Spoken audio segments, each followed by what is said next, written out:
Show. Welcome, welcome, welcome. I'm Rick Tamaska, your host, and I have got an incredibly exciting gold opportunity for you today.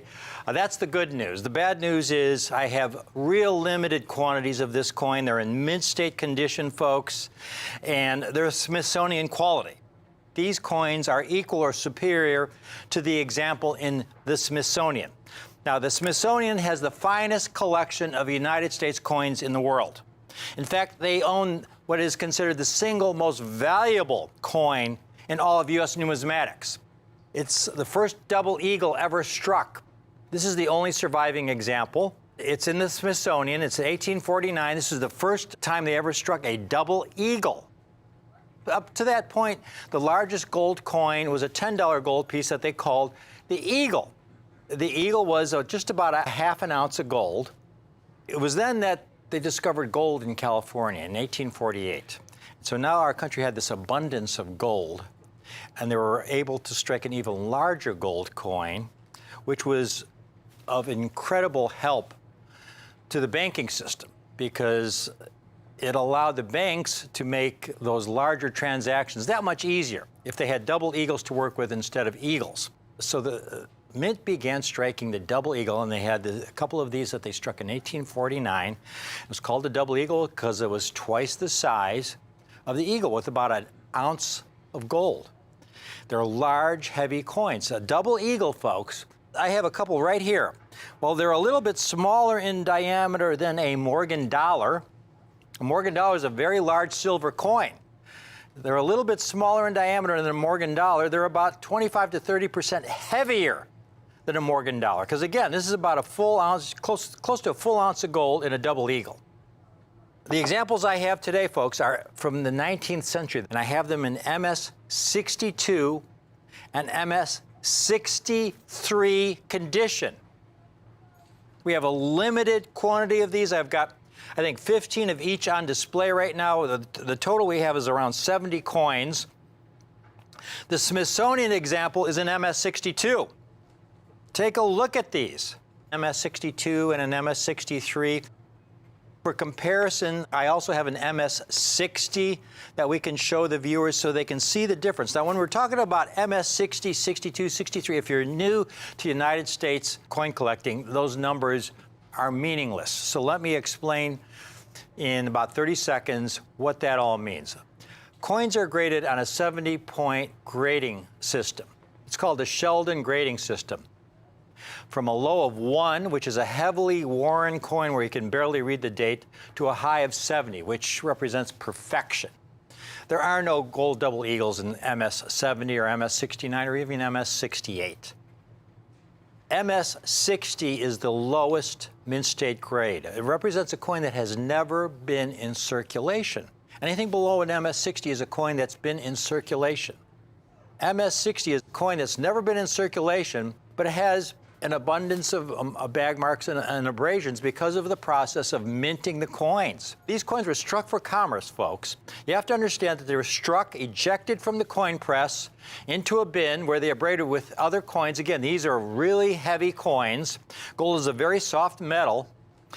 And from there, they would go through coin counting machines. They would be dumped into bags and then shipped to banks throughout the country. During that process, they're abrading them with one another. Even though it was never in circulation, you could see a lot of abrasions over the surface of the coin. Now, that is a superior grade, though, for a Liberty double eagle, because typically, again, because of the weight of these coins, they're usually gouged and dinged to a degree where they're not even gradable. Here, for example, is a 1903 that I have in my hand. And we're going to rotate it around, and you could see, look at the deep gouge in Liberty's jaw there. If you set this to a grading service, they call it damaged. Here's another example that I have, a 1907. This is the last year of the Liberty Double Eagle series, 1907. Because in 1907, they changed the design to the St. Gaudens. 1907 is the last year they struck the Liberty Double Eagle, and you can see another deep gouge there in the upper cheekbone of Liberty. Not even gradable. This is your typical Liberty Double Eagle that has survived to this day. Now, when you're looking at an MS62 grade in 63, let's take a look at a couple examples that we have here, folks. You'll notice a noticeable difference. MS62 is an exceptional grade. Again, the example in the Smithsonian is MS62. So the 62s you see here are Smithsonian quality. This is a rare date. You look at this coin, folks. This is an incredible quality for an 1899 Liberty Double Eagle. I mean, only the lightest abrasions on the surface of this coin. And the reverse is, I mean, really fully gem. It's spectacular. And then we have the MS63, 1 grade point higher, superior to the Smithsonian specimen. These are graded by either NGC or PCGS, the 2 leading grading services in the country. Look at this coin, folks. To find a coin with so few marks is amazing. And again, when you compare it to an MS60, you can see the difference. This is a mid-state coin, but it's what you would typically expect to find in a gradable Liberty Double Eagle. Again, for a Liberty Double Eagle, MS60 is an exceptional grade. There are so few that have survived in mid-state condition. To give you an idea of how rare these coins are, I made a little chart of some of the Double Eagles that we have offered over the last 6, 7 years. And I have them ranked from some of the most common issues to some of the rarest issues that we've been able to offer. In the St. Gaudens series, the most common issue is the 1924P. They've certified around 300,000 examples at PCGS. These are PCGS population totals, of which almost 50,000 are MS65 gem quality. And you go down the chart there. Now, one of the dates I really love is that 1907P, first year of issue of the St. Gaudens series. Only around 17,500 certified in all grades and about 2,500 in MS65. And then you get to the Liberty series. Now there is one date that is the most common in the series, the 1904P. That's the one date when you find a Liberty Double Eagle. There's a good chance if you see them at coin shows or if you go into a coin shop, if they have a Liberty Double Eagle, there's a really good chance that it's going to be a 1904P.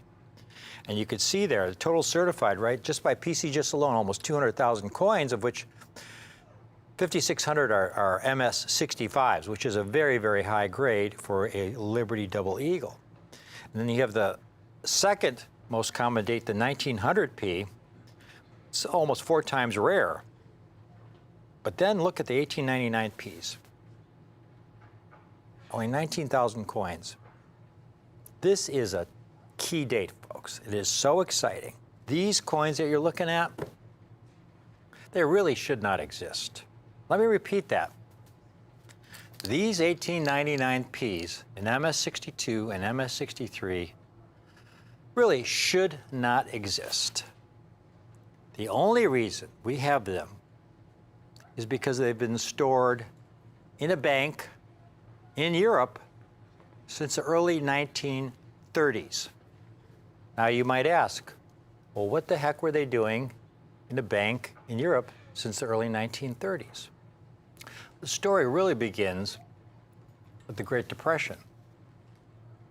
Great Depression was economic disaster for this country.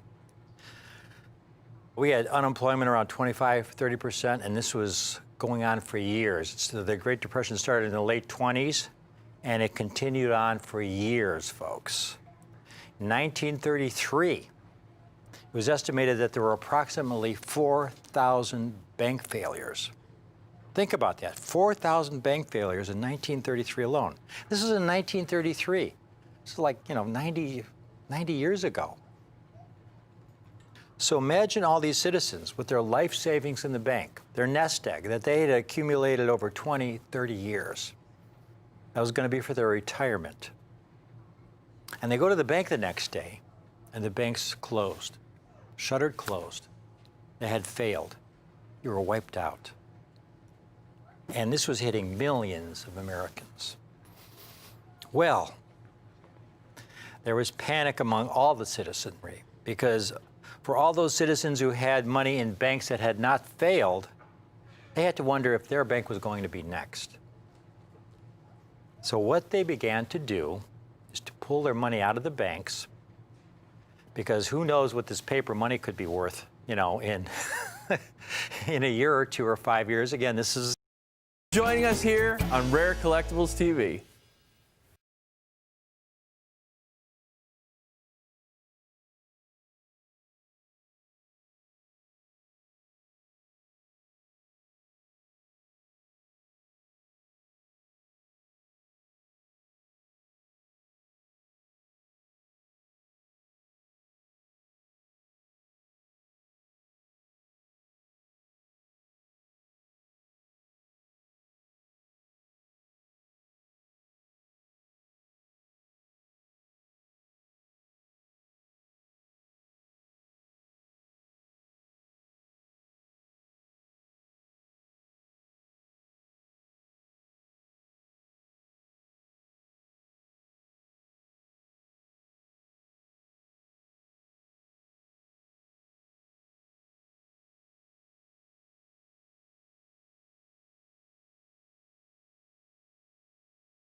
numismatics today and in the years to come.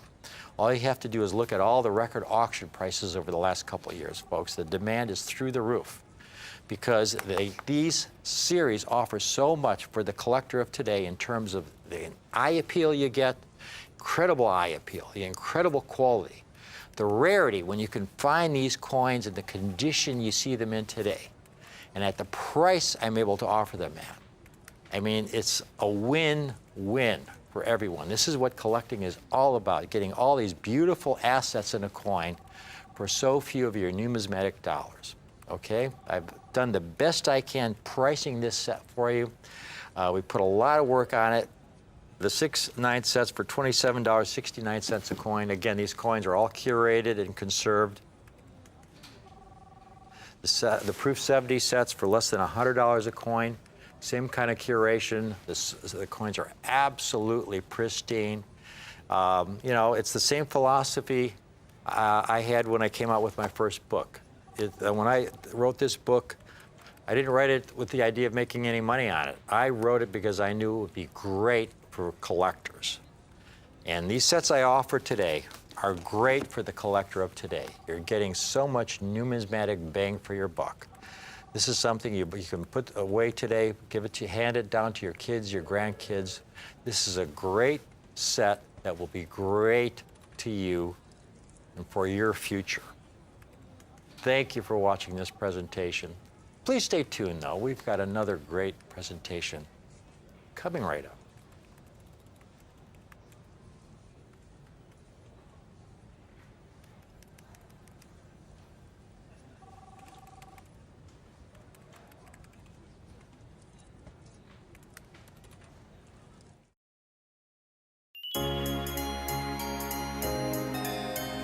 Believe it or not, the holidays are here. And Rare Collectibles TV has you covered with our 12 days of gift giving. December 7th through 18th, we will feature a brand new numismatic special every day. That's 12 different specials in 12 special days. Whether you're looking for historic gold, stunning silver, or anything in between, RCTV has the finest selection of premium rare coins at collector-friendly prices. Visit rarecollectiblestv.com December 7th through 18th for exclusive holiday specials. That's rarecollectiblestv.com.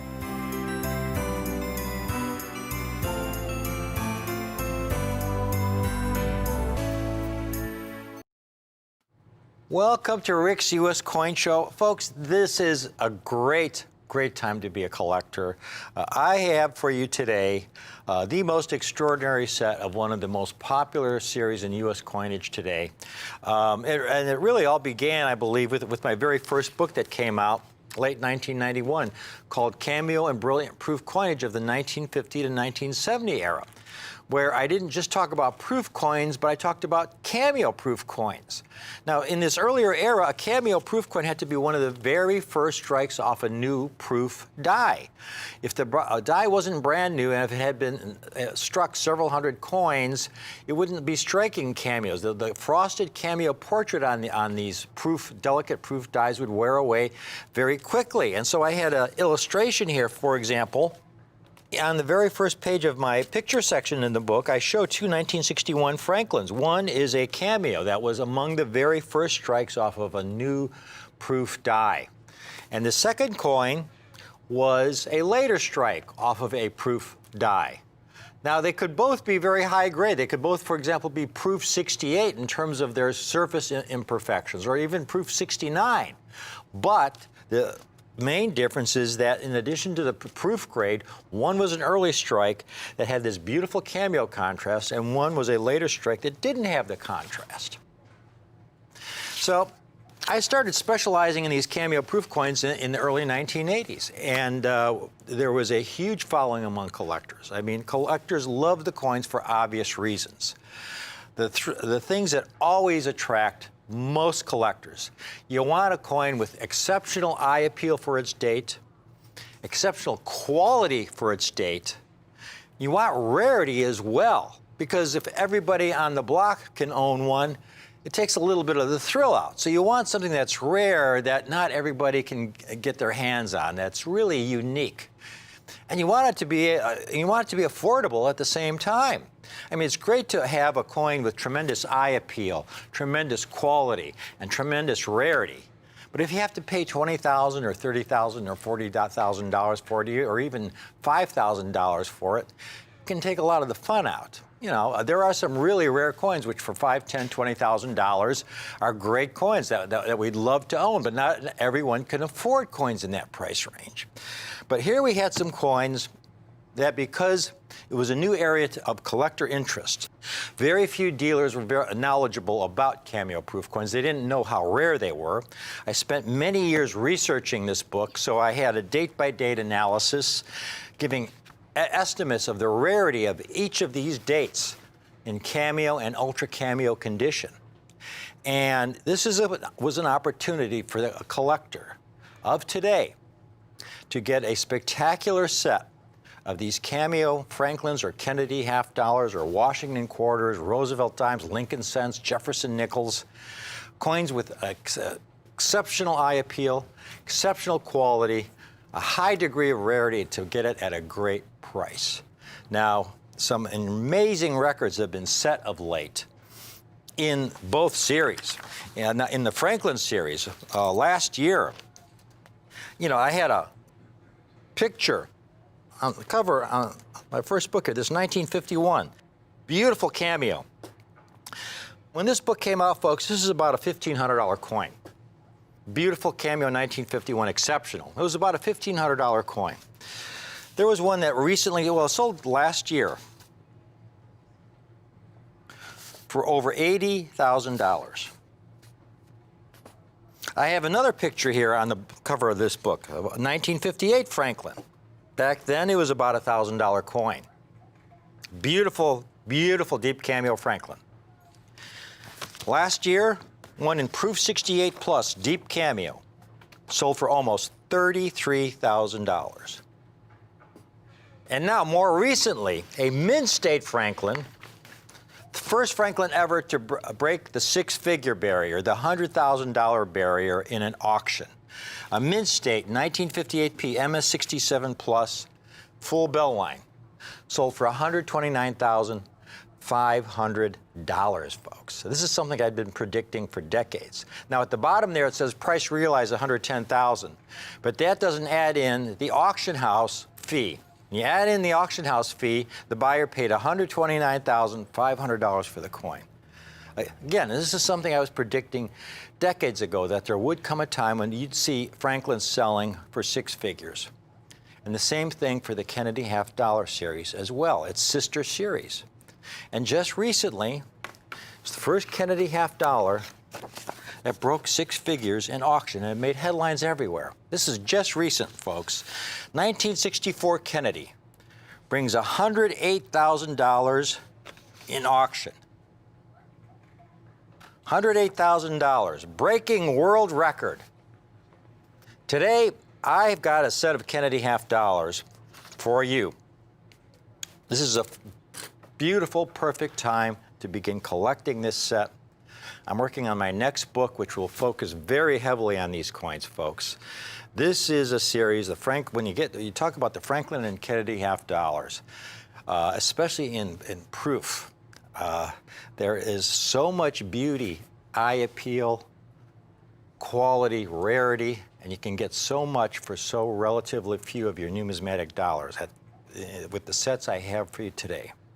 What I have for you today, first time ever, folks, I've offered these sets, these Kennedy half sets, graded by NGC, complete year sets from 1977 through 2011. In Proof 69 Ultra Cameo. And I have a handful of sets, fewer than 10, same dates from 1977 to 2011 in Proof 70 Ultra Cameo. And they all receive my Everest seal, My Ever Seal goes to coins that have just extraordinary eye appeal, quality, and rarity for their respective dates. The 6/9 sets all have my ECC seal, Exceptional Cameo Contrast. It's just one step below Everest, folks. But they represent the very best for their date and grade. Now, when we talk about the ECC, Exceptional Cameo Contrast Seal, this is really, really important. I mean, this is my baby. Cameo-proof coins are my baby. This is, you know, again, I pioneered this series when I came out with this book. I really put my life savings into the book. I put everything I had into this book. You know, I took out a loan. You know, I went into debt for the book because I believed so much in what it had to offer the collectors out there. And you folks love it. I mean, I was shocked. It was about a year ago when Sasha showed me what some of the copies, used copies, were selling for on Amazon. Here's this was kind of really, it blew my mind. It was like, wow. But used copies of my first book, you know, we had printed around 7,000 copies. There's one fellow asking $291 and $455, and there's one used good condition for $999. And then here's some new copies. There's one for $225. And then at the very bottom, there's a guy asking who was asking over $1,600 for, I believe, yeah, $1,692 for a brand new copy. I still have a handful of copies left, but they're almost all gone. But it's because the information in this book, when I wrote this book, it wasn't to make a quick buck, that's for sure. I mean, if I figured the time, I spent about 5 years writing the book. And if I figured the time and effort I put in and the money I put into it, I was probably working for about 10 cents an hour. Okay? You don't do this to make money. You do this because you believe in something. That you have something that you know is going to be good for the collectors out there. And so that's why the book has legs, because it's got great information that's as relevant today as when it first came out. And this set I have for you today, this is a great set for the collector of today. Now, let me tell you briefly about my ECC seal, my Exceptional Cameo Contrast seal. This is something I've trademarked. This is really important because if I'm going to sell you a coin that's graded Deep Cameo by PCGS or Ultra Cameo by NGC, I want to make sure it's a full Ultra Cameo with the heaviest possible contrast for the date. A full Ultra Cameo. And that's really important. Now, first of all, before I go any further, it's important to note that while there is a lot of objectivity in grading, to a large degree, there will always be a degree of subjectivity in coin grading. That's why both at PCGS and NGC have a regrade process. If you get a coin graded and you think it's undergraded, you could resubmit it to them. And they might look at it again and they might say, you know, you're right, we undergraded the coin, and they'll regrade it and give you a higher grade. Now, on the other hand, if they give you a grade that may be, let's say, optimistic, that maybe you got a little lucky, and maybe it's, you know, it was borderline and they gave you the higher grade, where you're not going to see people resubmitting the coin to get a lower grade. I mean, if they get a higher grade, they're going to keep it at that grade. But certainly there are many, many cases where coins are sent back for regrade because people think that they've been undergraded, okay? Now, and the same holds true with Cameo and Deep Cameo proof coins. Now, first of all, when we're talking about coins struck pre-1973, most of them are what we call brilliant proof coins without any cameo contrast. This is because they did not have the technology back then to consistently strike cameo coins. Back in those early years, they would dip the dies in an acid bath. An actual, they called it pickling, a bath of 5% nitric acid, 95% alcohol, to actually acid etch the entire die. And then they would take the die out and they'd buff the fields. Since the portrait was recessed, it wouldn't receive that buffing treatment. It would retain that acid etch cameo effect. And so that die would have this two-tone cameo effect, and the earliest strikes off that die would have that cameo effect transferred to the coin, and you get these beautiful cameos. But that acid etch cameo effect was very delicate, wore very quickly. You had 200 tons of pressure when you struck a $50, and very soon that acid etch cameo effect was worn smooth, and so every proof struck thereafter would be a brilliant proof like you see here. Now, in the early 70s, they began to experiment with new types of die preparation to create more cameos because the demand for cameos was so great. I mean, collectors loved the beauty of the cameos. And so in the early 70s, they actually began to sandblast the dies to create an intense cameo effect and then buff the fields. And then they began experimenting with a chrome plating process to give the dies added hardness and durability. So if you get one of these early strikes, especially in this early era, you could get what they called a deep cameo. We've got some examples from PCGS and NGC grading sets that they use to determine whether a coin is going to be a cameo or deep cameo. Now this is for the purposes of the graders at PCGS and NGC. When they look at a coin and to determine whether it should be a cameo or a deep cameo, they refer to the grading set. And if it's a deep cameo minus on the obverse and reverse, where it matches that coin that you see there that says deep cameo minus, they give it a deep cameo designation on the holder. They don't say deep cameo minus, they just say deep cameo. And it's got to have that contrast on both the obverse and reverse. That is the minimum standard for a deep cameo at PCGS, and it's very similar at NGC as well. If you have any less contrast, then you have what we call a cameo. Not quite enough frost for a deep cameo designation. Sasha's got 3 Eisenhower dollars to show you, all the same date, all the same grade. And this will explain the meaning of my ECC seal and why it's important. It's kind of an insurance policy for my clients, for you folks, when you buy one of my sets. Proof 69 Deep Cameo is the grade that PCGS gives theirs with heavy cameo contrast, and GC calls it Ultra Cameo. They all have the same grade. PCGS felt that that silver Ike there on the far left was a deep cameo, and they graded it Proof 69 Deep Cameo. When I offer you deep cameos, I want them to be solid, deep cameos and ultra cameos. When it comes to the modern proof coins, what I have noticed is that NGC seems to be extremely strict when it comes to applying the ultra cameo standard to these modern proof coins. Here's a short chart I'm going to show you on the number of Eisenhower dollars graded in ultra cameo by NGC.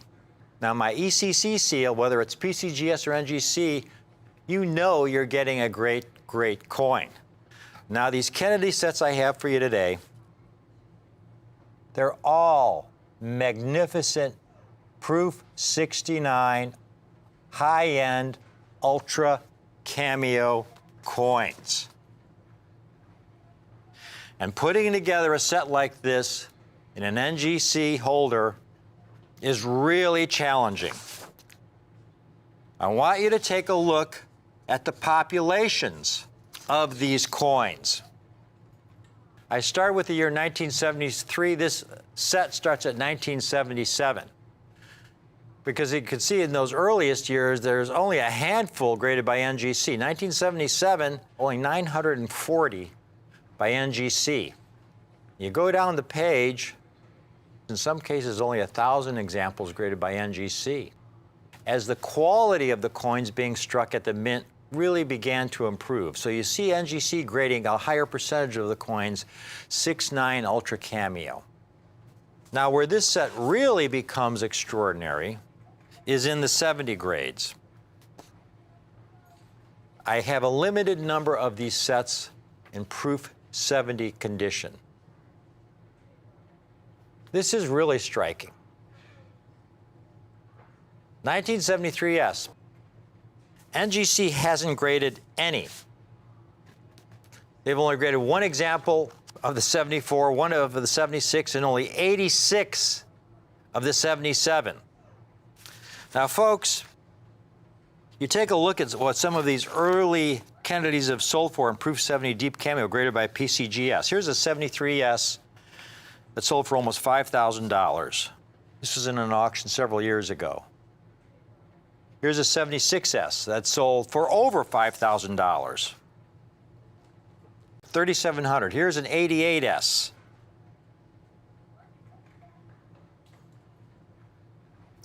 Here's a 95S. You even get into the 2000s. Here's a 2000 Clad that sold for over $1,200. Here's a 2001 that sold for $1,700. Here's a 2003 that sold for, these are prices realized in auction, $2,500. These are for single coins, okay? Now, what's really important about these coins, they're in state-of-the-art NGC holders. This is really important. You look at the Proof 70 populations, how rare these coins are, especially when you're in the 1980s. I mean, you've got a lot of coins graded by NGC where they've only graded 100 to 200 pieces. The 77S, they've only graded 86 pieces. So very, very few reach that ultimate grade. In these earliest years, folks, the packaging was a major, major problem with proof coins.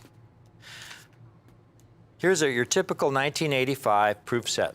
This is how it came in, original government holder. The packaging was not inert. There was something in the packaging that would chemically react with the coin. And you look at that Kennedy half dollar and all the toning that's developed on it. And this was a problem throughout the 1980s and earlier. Here's an 87 set, same problem. They seemed to have fixed it for the most part when they got into the 1990s. But you get these earlier sets. Here's a 1980 set. You look at all that haze. Every one of these sets, every one of these coins that I have in these sets that I'm offering you has been curated by NGC, conserved. They put the coin in a solution that neutralizes any possible surface contaminants that might be on the coin. And that is really important. In other words, if somebody accidentally touches the coin with their thumb or their finger, that acid from their fingerprint may not show up for a year, but eventually it will show up. So every one of these coins, and this is something I pay for because it's an insurance policy for you. Every one of these coins has been neutralized so that it is absolutely pristine, so it will remain as flawless 20, 30, 50 years from now as you see it here today. And it's in an airtight holder that NGC uses with medical grade plastics. These are the same holders the Smithsonian uses to house their own collection. They use these same NGC holders. But I go through the extra step of making sure that every coin has been neutralized through curation. Because if it's not, you could end up with coins like this. Here's a 1980 that some other dealer sent in. And at the time, it may have looked great when it was originally encapsulated. But now you look at all the toning that's developed on the coin years later because it wasn't curated. Getting a coin graded by the NGC grading service, the minimum fee is $20. There's also a $10 handling fee. They ship the coin back to your registered mail, $24. That's $54 right there. And I have not included the curating fee, folks, that I put every one of these coins through to make sure, to guarantee that the coin you have encapsulated is absolutely pristine without any surface contaminants on the coin whatsoever. It's an insurance policy that I do for you because it is so very, very critical. You figure the minimum cost is going to be about $100 a coin, folks. when you figure all those various fees, when you figure the cost of grading, when you figure the cost of the coins. Folks, I've got this entire set for you, this entire 36 coin set for $27.64 a coin. And I'm including the extraordinarily rare 1979S Type 2 Kennedy in the set at that price. Now, what's the 79S Type 2 Kennedy? Well, first of all, they struck around 3.6 million proof coins that year. Only 4 to 5% were struck with the Type 2 variety. That's 150,000 to 180,000 coins. That's the total mintage.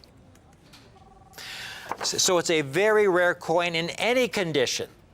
You're getting a Type 2 as part of this set. Now, what exactly is the Type 2? For $27.64 for this entire set with the Type 2, that comes out to $995, folks, for this entire set. This is an important variety to have in this set. The Type 1 is what I call the blob variety. Most of your 1979S Kennedys have what I call the blob for a mint mark. It's supposed to be an S, but when you look at it, and you can see there in the blow-up, I don't know, what does it look like to you guys? It kind of looks like a snowman or maybe an 8 or something. It sure doesn't look like an S. Most of your 79S Kennedys are this Type 1, and that just, you know, it's hard to tell what it is. So very late in the year, they actually made a mint mark that looks like an S. But they only struck about 150,000 of them with this mint mark. And this coin is included in the set. And you get it all for $995, folks, with the Type 2. With every coin curated in an NGC airtight holder. And not only that, but it's available on the 2 payment options. So if you can't swing the entire $995 today, put half down today, $497.50, and we'll put one of these sets aside for you. The balance in 30 days of $497.50, and you will own one of the greatest sets you could possibly own of this great series, a series incredibly popular. You just had a Kennedy half dollar, 1964 selling for over $100,000 in auction. So amazingly popular. And then if you want to get 2 sets, folks, if you want to get 2 sets, I can drop the price down to $947.50 a set. Put half down today of $947.50, balance in 30 days, and you will own 2 of these magnificent sets.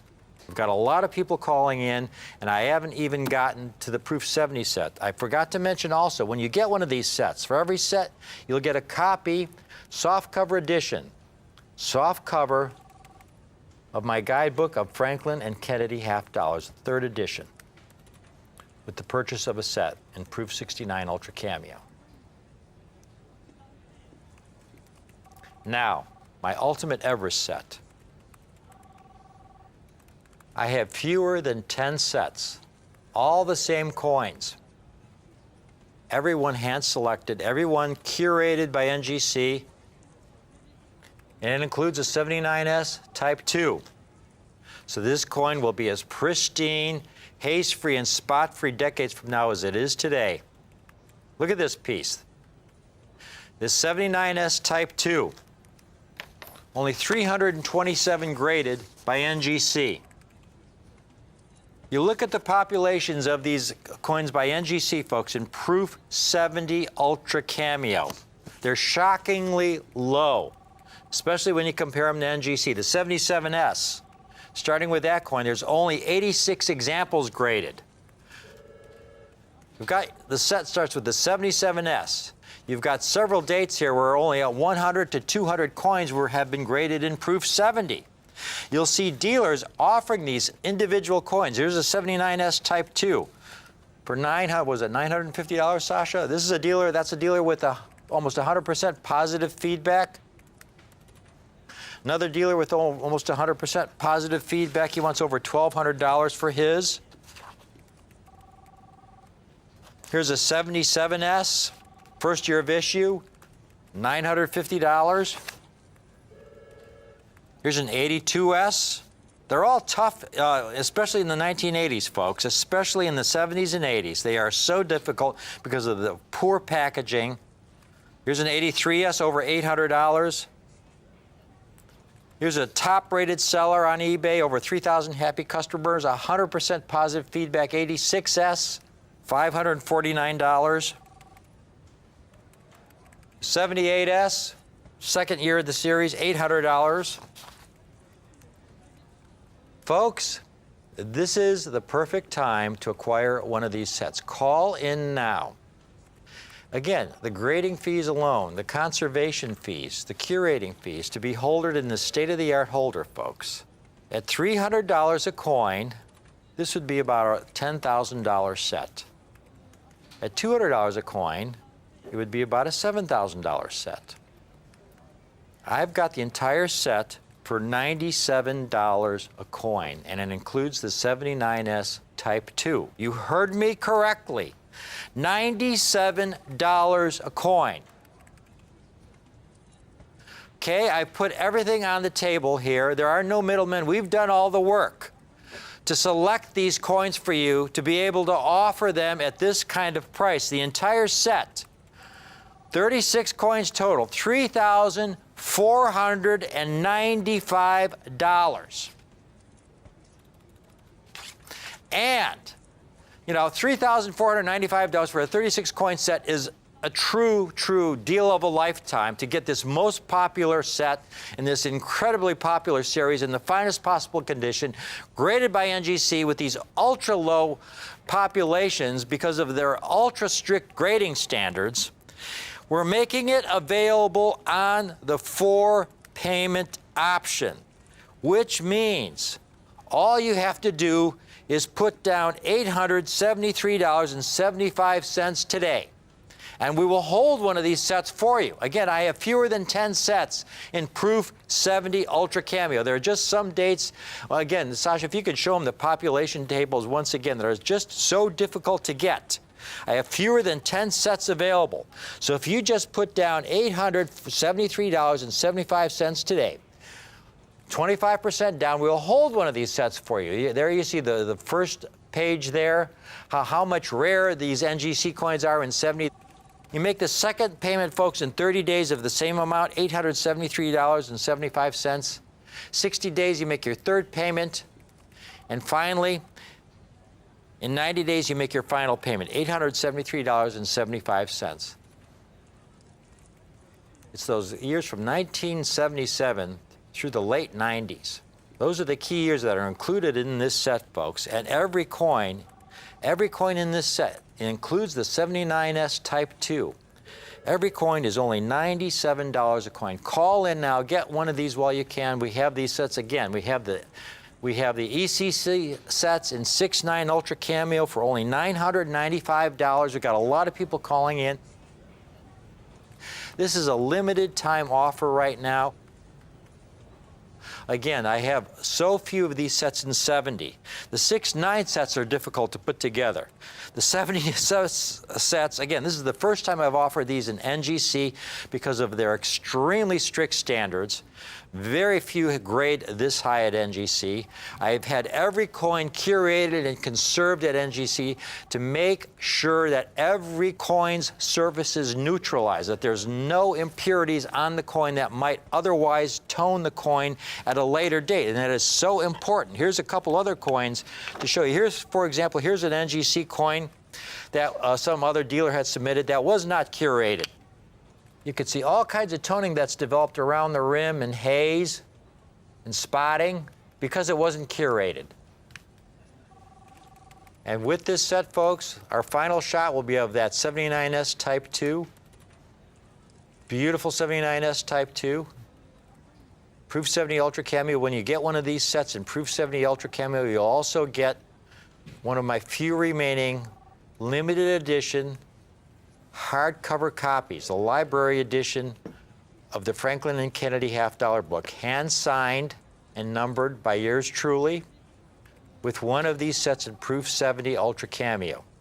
And it's available on the 4-payment option. First time ever we've offered a set on a 4-payment option We want to make this available to every collector possible who wishes to own something really, really special. Here you're getting this amazing set. Some of the finest proof Kennedys in this set that ranks among the most popular series in U.S. numismatics. Certainly the Franklin and Kennedy half-dollar series. When you're talking about half-dollar series in U.S. numismatics, the Franklin and Kennedy half-dollar series are the most popular in U.S. numismatics today and in the years to come. All you have to do is look at all the record auction prices over the last couple of years, folks. The demand is through the roof because these series offer so much for the collector of today in terms of the eye appeal you get, incredible eye appeal, the incredible quality, the rarity when you can find these coins in the condition you see them in today, and at the price I'm able to offer them at. I mean, it's a win-win for everyone. This is what collecting is all about, getting all these beautiful assets in a coin for so few of your numismatic dollars. Okay? I've done the best I can pricing this set for you. We put a lot of work on it. The 6/9 sets for $27.69 a coin. Again, these coins are all curated and conserved. The Proof 70 sets for less than $100 a coin. Same kind of curation. The coins are absolutely pristine. You know, it's the same philosophy I had when I came out with my first book. When I wrote this book, I didn't write it with the idea of making any money on it. I wrote it because I knew it would be great for collectors. And these sets I offer today are great for the collector of today. You're getting so much numismatic bang for your buck. This is something you can put away today, hand it down to your kids, your grandkids. This is a great set that will be great to you and for your future. Thank you for watching this presentation. Please stay tuned, though. We've got another great presentation coming right up.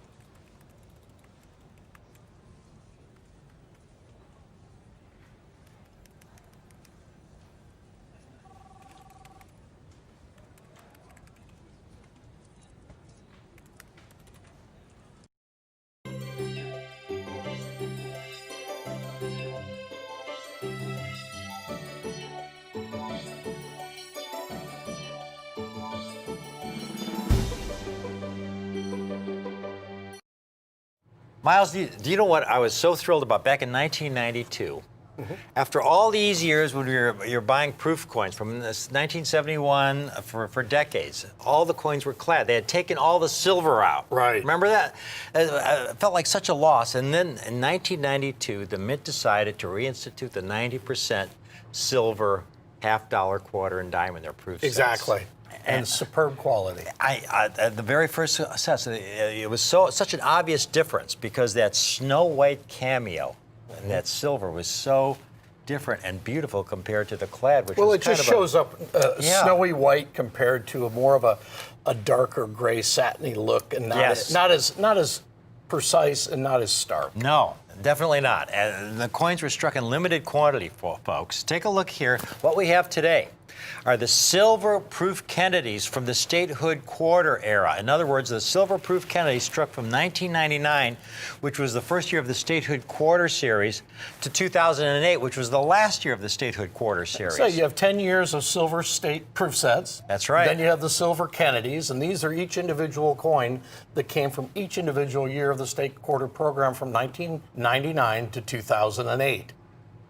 Now, folks, we've got an option for you here. This is going to be a short presentation because while I have almost 30 of the sets in 6/9, I only have 7 of the sets in 70 condition. It's really difficult. You guys, NGC is really strict when it comes to the 70 grade. And I'm sure, Miles, as a verifier over all the decades, there were a lot of times when the graders would hand you a coin that they graded 70, and as the finalizer, as the verifier, you would look at it and say, no, guys, I'm sorry, this is not a 70, and you would kick it back out. It's human nature to always find something wrong. Yeah. And that's why coins fall out of those holders and they go down to 69 from 70.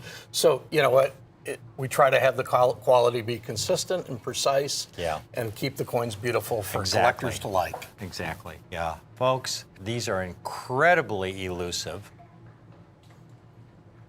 to get one of these coins. I mean, And you've got a couple of good offers here. You've got them both in 69 sets and 70 sets. every one of these, again, folks, I review every one before I even submit it to NGC. That's why it has my ECC seal, because again, I review these, and you can see beautiful 90% silver Kennedy half dollars during the statehood quarter era from 1999 through 2008. The grading fees alone, again, if you're going to try to do this set yourself, you'd find that the grading fee is $20. There's a handling fee of $10. They're going to ship the coin back to you registered mail, which is $24. The cost of the coin, some of these silver issues, folks, Kennedy half dollars are $30, $40, $50 just for the coin ungraded. So if you try to do it on your own, for a 6/9 set would end up costing you well over $1,000. And then we have these same sets in 70. And very importantly, they struck a lot fewer of the silver sets than they did the clad sets. The silver sets are very, very low mintage. And look at these 70s. Absolutely flawless. Flawless under higher magnification, and that, I understand, is the standard, where they take a coin, and if it looks flawless under normal grading conditions, they then review it under higher... Well, no more than 5 power magnification to find anything wrong with it. Exactly. And these coins have been deemed not to, and that's why they make the 70 grade, and they make it through the verification process, and they get shipped back to the owners. And you can see for most of those years, they struck fewer than 1 million examples. That's the total mintages, folks. Now we've got these sets today, the 6/9 sets, okay? The 10 coin set. The entire set, folks, is only $479. That's $47.90 a coin for the 10 coin set. $479 for the set in Proof 69 Ultra Cameo. They're all going to be graded by NGC in the state-of-the-art NGC holders. With my ECC seal, I've reviewed every one of these before they get submitted to NGC. Ultimately, Rick, they've been double verified. That's NGC exactly. has verified them in their final state. That's right. And you've approved them for your I'm customers. really picky when it comes to proof coins for my clients. Extreme, I want my clients to have the best. Now we get to the 70s. You know, folks, now is the time for the 70 sets, because I was not involved in the 70s back when they first came out some 15 years ago, because the coins were going for moon money. I mean, here's some auction prices, folks, and these were for clad Kennedys with higher mintages. A 2000 that sold in auction for over $1,200, just the one coin. And here's one, a 2001, that sold for $1,725 for the one coin. Here's a 2002 that sold for $977. A 2003 clad that sold for over $2,500. This is a price realized. You know, I was not involved in the 70s at that point in time. I just thought the prices were too high for what you were getting. Well, the prices, you know what, the prices make it very collectible. You've set it so that somebody can get a nice 10 coin set in 69 or a 10 coin set in 70. Yes. Get a wonderful package of coins in the mail of great Kennedys. And there's so many, you have so many collectors of Kennedys around the world, and on your television show, Rare Collectibles Television, that want to collect Kennedys. These are all the silvers from 1999 to 2008. Exactly, and this is the great time, folks. You know, at $300 a coin, this set would be $3,000, which would be a much, much better price than you would have had to pay, say, 10 years ago. Exactly. $29.95 would be a great price. $19.95 would be an even better price. But you've got a fantastic price. I've got a fantastic price. We only have 7 of these sets, but we have the entire set, folks, for $1,095. $109.50 a coin. Folks, now is the time to build an incredible ultimate proof Kennedy collection. Because now I have a limited number of these sets. Limited number of these sets in NGC Proof 70 Ultra Cameo, the finest possible condition and grade, for $109.50 a coin. In other words, the entire 10-coin statehood series set for $1,095. I only have 7 of these sets assembled at this point in time. It's really difficult putting this set together, especially the 1999. You know, I have a hard time getting that coin. You know, in the history of the U.S. Mint, there's only going to be one state quarter program. Yes. And these are going to be the largest size coins issued in those state quarter program. That's right, yeah. And they'll be the only silver Kennedy half dollars from that program, period. Yeah. They're going to incredible demand for these. The Kennedy half dollar series. When you look on the NGC registry, Miles, and you look at all the collectors who have sets entered in the registry in the half dollar series, I mean, there's a lot of collectors with Walker sets. But the Franklin and Kennedy sets have by far the most collectors with their sets on the registry. And especially the Kennedy. It's a global coin. Yes. His presidency of Camelot was very global. Yeah. You know, I know collectors in South America. I know collectors in Europe, and I know collectors in Asia that collect John F. Kennedy half dollars simply because of his presidency and what he meant at the time. I remember when he was in Germany. What was it? Ich bin ein Berliner. That's it. Yeah, John, that famous moment in time when he visited Germany. We have the set for you today, folks. Again, a short presentation. We have these sets in Proof 69 Ultra Cameo for only $47.90 a coin, $479 for the 10-coin set. Again, reviewed by myself and then submitted to NGC. In the state-of-the-art NGC holders, these are, again, they're the Smithsonian holders. The same kind of state-of-the-art holders that the Smithsonian uses to house their own collection, the greatest coin collection in the world. And here you're getting the greatest Kennedy set in the world, highest possible condition and grade, Proof 70 Ultra Cameo for only $109.50 a coin. Now $1,095 for the entire 10-coin set in the finest known condition. And these two packages are great. You know, as a collector, you can get a 69 Great set place of to start. 69 set of 10 coins. Great for any collection. Yeah, If you want to step up, spend a little bit more money, buy the 70s, you can get that set at a little bit more money. But either way, these coins are a one-time happening in American history, and over what, 227 years of the U.S. Mint. That's right.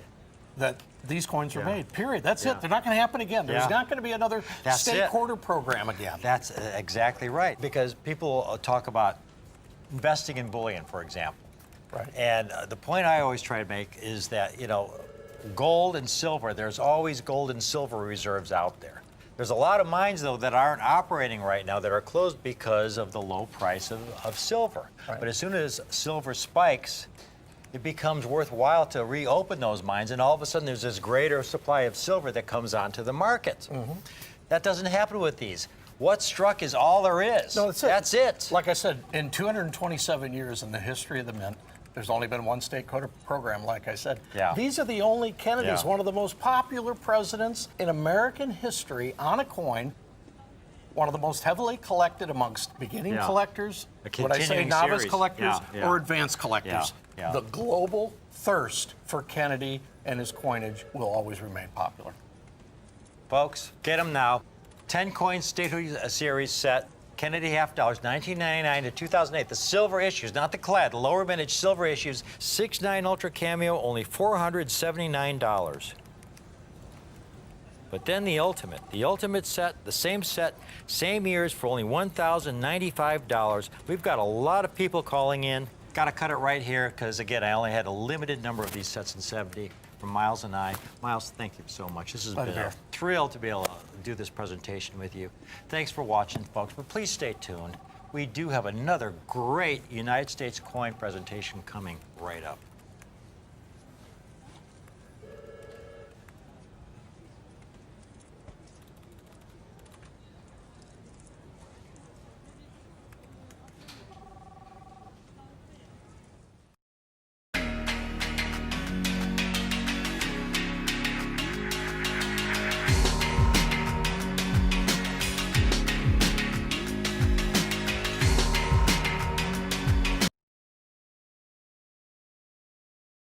This is extraordinary. This is sure cool. This is great. You know, there are so many. I don't throw the baby out with the bathwater, neither do you. Right. By that, folks, we mean, you know, a lot of folks out there assume because it's a new mint product that it's not worth collecting. Well, and a lot of times that's true because they'll strike millions of them. Right. And so we're always very careful. I tell you, be careful because sometimes the mint will have a new product and they'll strike them by the millions. Right. But then they fool us and they'll come out with a product where they limit the mintage to only 50,000. 50,000. And we had the True Mint set, which we had for $329, Right. which was a Truman great set, yep. price. And Very now we, popular. Jack, take a look at this. This is the newest, folks. This is the Kennedy Coin and Chronicle. We've got it over there. Jack, I was shocked, you know, when I saw this set. The mintage is limited to 50,000, folks. Yep. When we first had this price, we were figuring we would have to charge somewhere around $250, $260, $259 maybe. Right. Because they're only striking 50,000 of these. You look at the mintages of the And there real it quickly. is. Yeah, we're not kidding around here. The price is up Real already. quickly. Typically, this is the part of the presidential series. Typically, they strike these coins in the millions. There's the first page, millions. Go to the second page. Yeah, that whole page, they're over 3 million. Yeah, that whole page, you know, a million to 3 million. This is in descending order. And look at Okay, that. in descending order, it's still over a million. You get to the very bottom, and there you've got 50,000. Now, the Truman and Eisenhower we had, they're gone. Right. The Kennedy has just come out, folks. The Truman and Eisenhower we were selling at $329. That was a great price. I think the lowest price anybody else had was around $500. We thought we'd have to sell this set for around $249 because not only is it just 50,000, but it's going to be one of the most popular because it's Kennedy. It's Kennedy. Yeah. Yeah, it's one of the most popular themes in numismatics. So many collectors of Take Kennedy. a look at this set. It's not one coin. It's 2 coins, folks. We've got it for $129. Not $249, not $199. You know, I was thinking we were dreaming that maybe we'd be able to do it for under $200. We've got it for $129. That's you see the inaugural medal, and if that portrait looks familiar, that's the portrait they used for the 1964 Kennedy half dollar. This coin is larger than a silver dollar. Yeah, much larger. It's the size of the American Silver Eagle. It's 1 ounce of pure silver. And an only strike, and then you got the Kennedy reverse proof. 50,000 minted, folks. $129. Call in for one of these. One of the deals they had at the Mint is they restrict, this is so weird, Jack, because they start offering these by the millions to collectors. So you have all these collectors who are buying these presidential sets, millions of them. And then when you get to the end of the series with the most recent presidents, all of a sudden they limited the mintage to only 50,000. And here you have millions of collectors trying to put sets together. Right, yeah, everybody. So you've got the key earlier date here, presidents, right? folks. That's the demand for this coin is going to be off the charts. And this is one of those times when the Mint comes out with something new that, boy, they surprise you and then make an announcement that they're only going to strike 50,000 and not 2 million or not a million and a half. Or infinite, Yeah, or to infinite demand. because Usually it's to demand. How Yeah. many people order it, that's how many they make. Exactly. In In this past, case, they did just total opposite. exactly. In the past, that's what they would do. They would strike as many as they had orders for. But here, I don't know how they make any profit on this when they limit it to 50,000. You figure the production costs. Oh yeah. Besides making the coins, I mean the dollars are reverse proof, so that takes a lot of Caitlin, effort to make a coin show them a like couple that. eBay prices here. Jack found a couple eBay prices, and we like the complete set ungraded. This is where I think the true value will be. It's like the GSA dollar. People want the GSA dollar in the original GSA holder, and there you see one guy asking $500 for his original set. There's a guy asking $700 for his original set. Then there's a guy who had his coins graded, and he wants basically $2,000, $1,900 for his set, graded in 70. Yep. These will probably grade 70. Yeah, they'll grade 69 or 70. Yeah. But the value in this, I feel, is long-term. Get the original set. Folks, this is a deal for the collector of today. Thanks again for watching. and we'll be right back.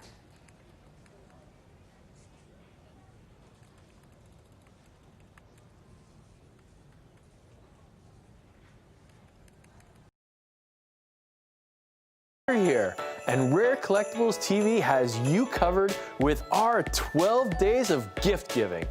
December 7th through the 18th, we'll feature a brand new numismatic special every day. That's 12 different specials in 12 special days. Whether you're looking for historic gold, stunning silver, or anything in between, RCTV has the finest selection of premium rare coins at collector-friendly prices. Visit rarecollectiblestv.com December 7th through 18th for exclusive holiday specials. That's rarecollectiblestv.com.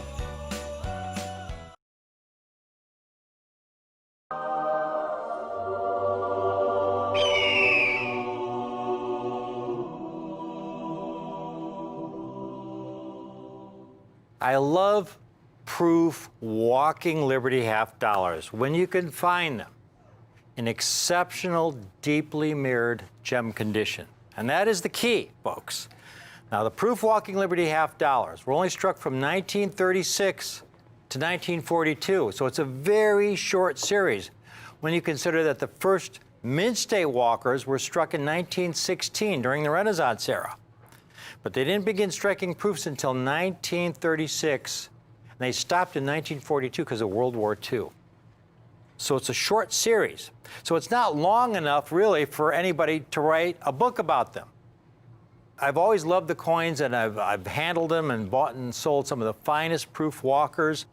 So I talked to Whitman. I asked him if I could put a small section in on proof walkers. So on page 288, we have this section that discusses proof walking Liberty half dollars. And there's a date-by-date analysis of these proof walking Liberty half dollars. Now, the proof walkers is just one of the many reasons I'm working on this, what I'm calling my big book on the United States proof coins. It's going to cover so many proof series from Kennedy half dollars to proof walkers, Franklin half dollars, of course, Barber half dollars in proof, Morgan dollars in proof, proof gold double eagles. It's going to be an encyclopedia published by Whitman, something on the dimensions of their United States gold coin book. So it's a massive undertaking. But it's coins like the proof walkers that are just one of the many reasons this book is so important, because this series has such a great opportunity for the collector of today. Now, the key is not to just look for high grade. The key is to look for these coins in their most pristine state, in their most pristine, haze-free condition, as if they just came off the die. Because the fact is, most proof walkers, even in high-grade condition, are really unattractive because, again, these coins were struck in the late 30s, early 40s. They didn't have a way to properly store the coins. These were silver-proof coins. And so most of these coins, stored really in poor conditions over many, many decades, developed really unattractive toning. Now, here are some coins to show you. Now, this is a beautiful Mint State 66 specimen and beautiful satiny surfaces. And these were struck in the hundreds of millions. Now, the proof walkers, folks, the first year of this series, 1936, they only struck a few thousand. Not a few million, a few thousand. The last year of the series, in 1942, that was the highest mintage year. They only struck 21,120 coins. That's it.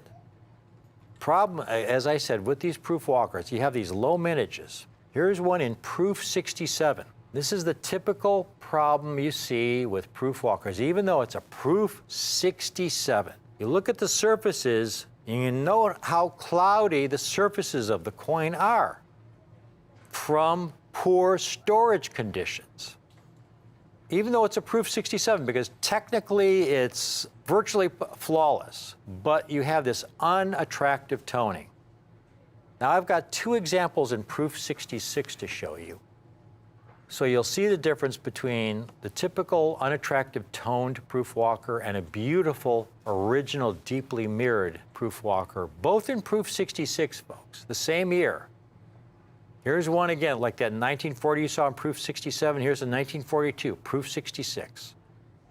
In a word, I would describe the eye appeal as yucky, right?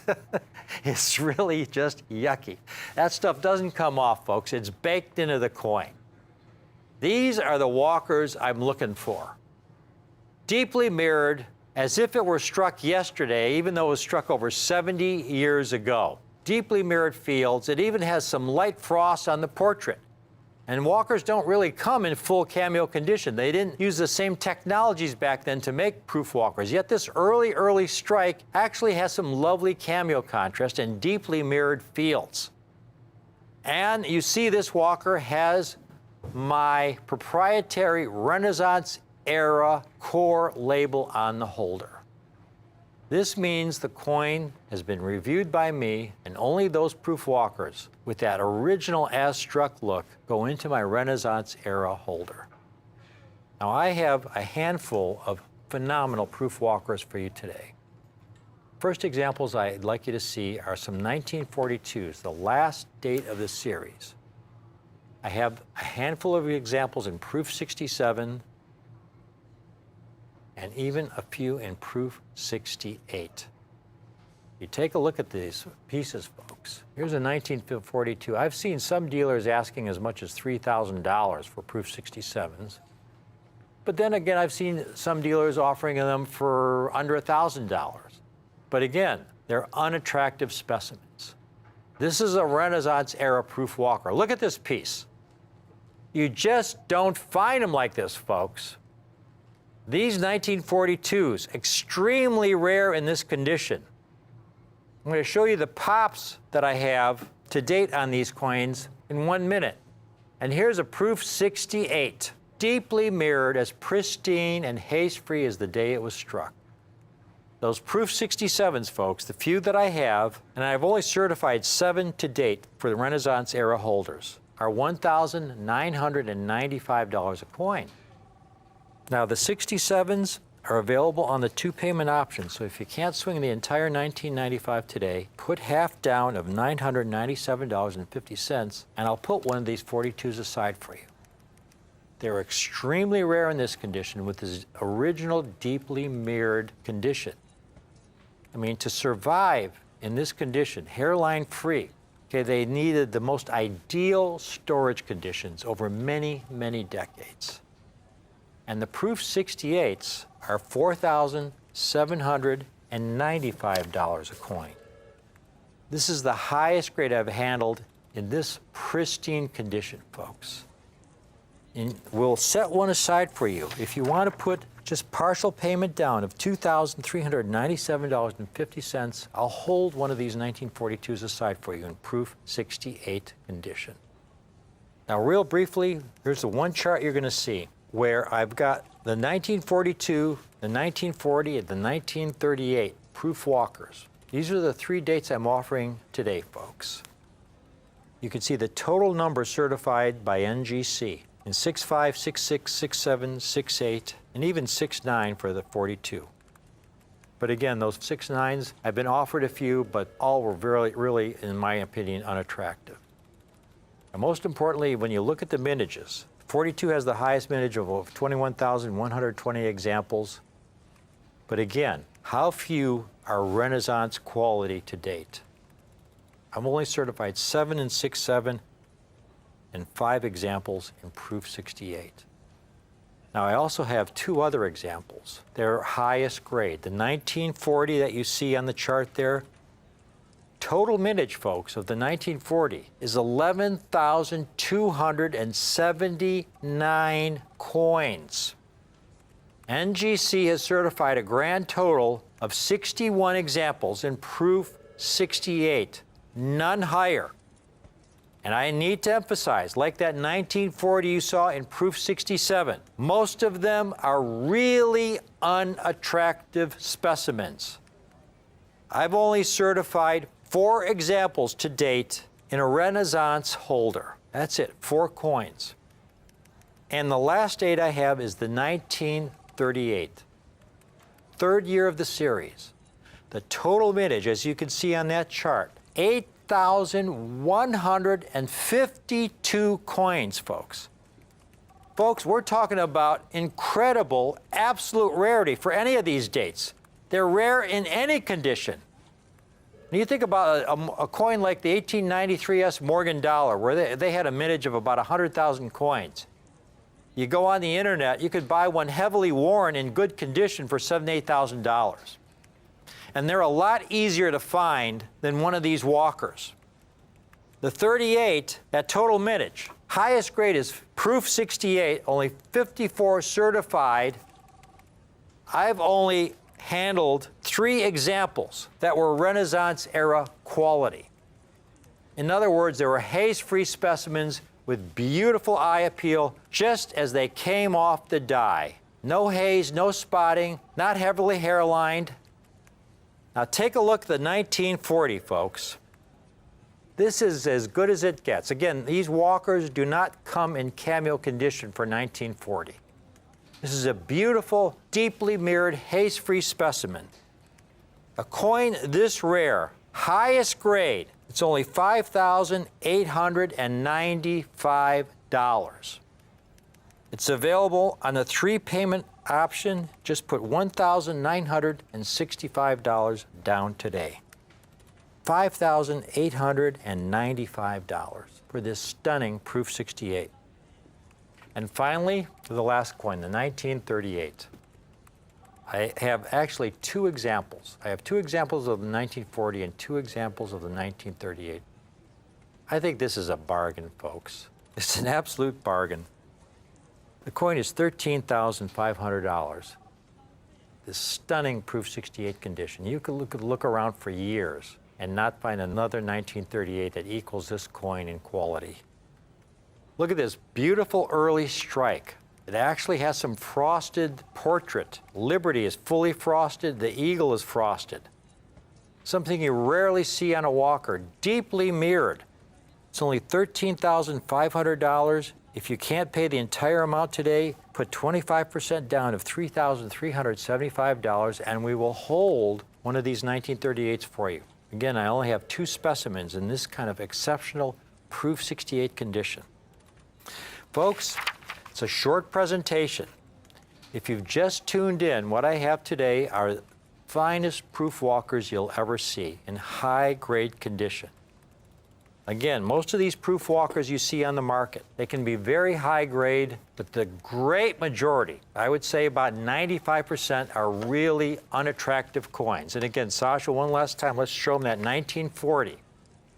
These coins were struck in an era when they didn't have really an adequate way to store these delicate silver proof coins. So they would be stored in very poor conditions over many decades, and they would develop this heavy, heavy toning. So technically, the coin may be hairline free, it may be technically a Proof 67, but in terms of eye appeal, and eye appeal is so very, very important, okay? This is a coin you want to be able to pull out of your drawer or pull out of your coin case, show to your friends, and have your friends say, wow, that 1940 Walker is a beautiful, beautiful coin. They're not going to say that when they see the typical proof walker like you see there. But you show them one of these 1942s that we have today, the Proof 67 for only $19.95, and the Proof 68 for only $47.95, deeply mirrored, just as it was struck back in 1942 like it just came off the die. And then we have 2 examples of the 1940, which is the highest grade, Proof 68. There's never been a Proof 69, folks. This is the highest grade in deeply mirrored condition, and it's only $58.95. And finally, the 1938. Remember, again, the first year the Walking Liberty half dollar was struck in proof was 1936. Not 1916. 1916 was the first year they were struck in mint state. In proof, the first year was 1936. This is one of the earliest years. Highest grade, beautiful Renaissance era quality. You can see how rare they are by this Renaissance era chart, and it's only $13,500. Folks, if you're seriously interested, call in now. Get yourself one of these phenomenal Walking Liberty half dollars. Or you can call, if we have one left, talk to our personal advisory coin team about this coin. If you want to talk to me about it, they'll put me on the line. We can discuss this coin together. Okay, I love talking about beautiful, rare coins with fellow collectors. Okay, that's what it's all about. That's what I've been doing since the mid-1980s, talking about rare coins with fellow collectors who love these coins as much as I do. So please, if you really want something really extraordinary, you won't find a coin like this in the Walking Liberty Half Series anyplace else. You won't find one of these coins in your local coin shop, your local coin show. This is what Rick's U.S. Coins is all about. Offering you phenomenal, rare United States coins you will not find anyplace else. Other dealers love to talk the talk, but we're the only ones that walk the walk. Thank you for watching, and please stay tuned, because you never know what we'll come up with next.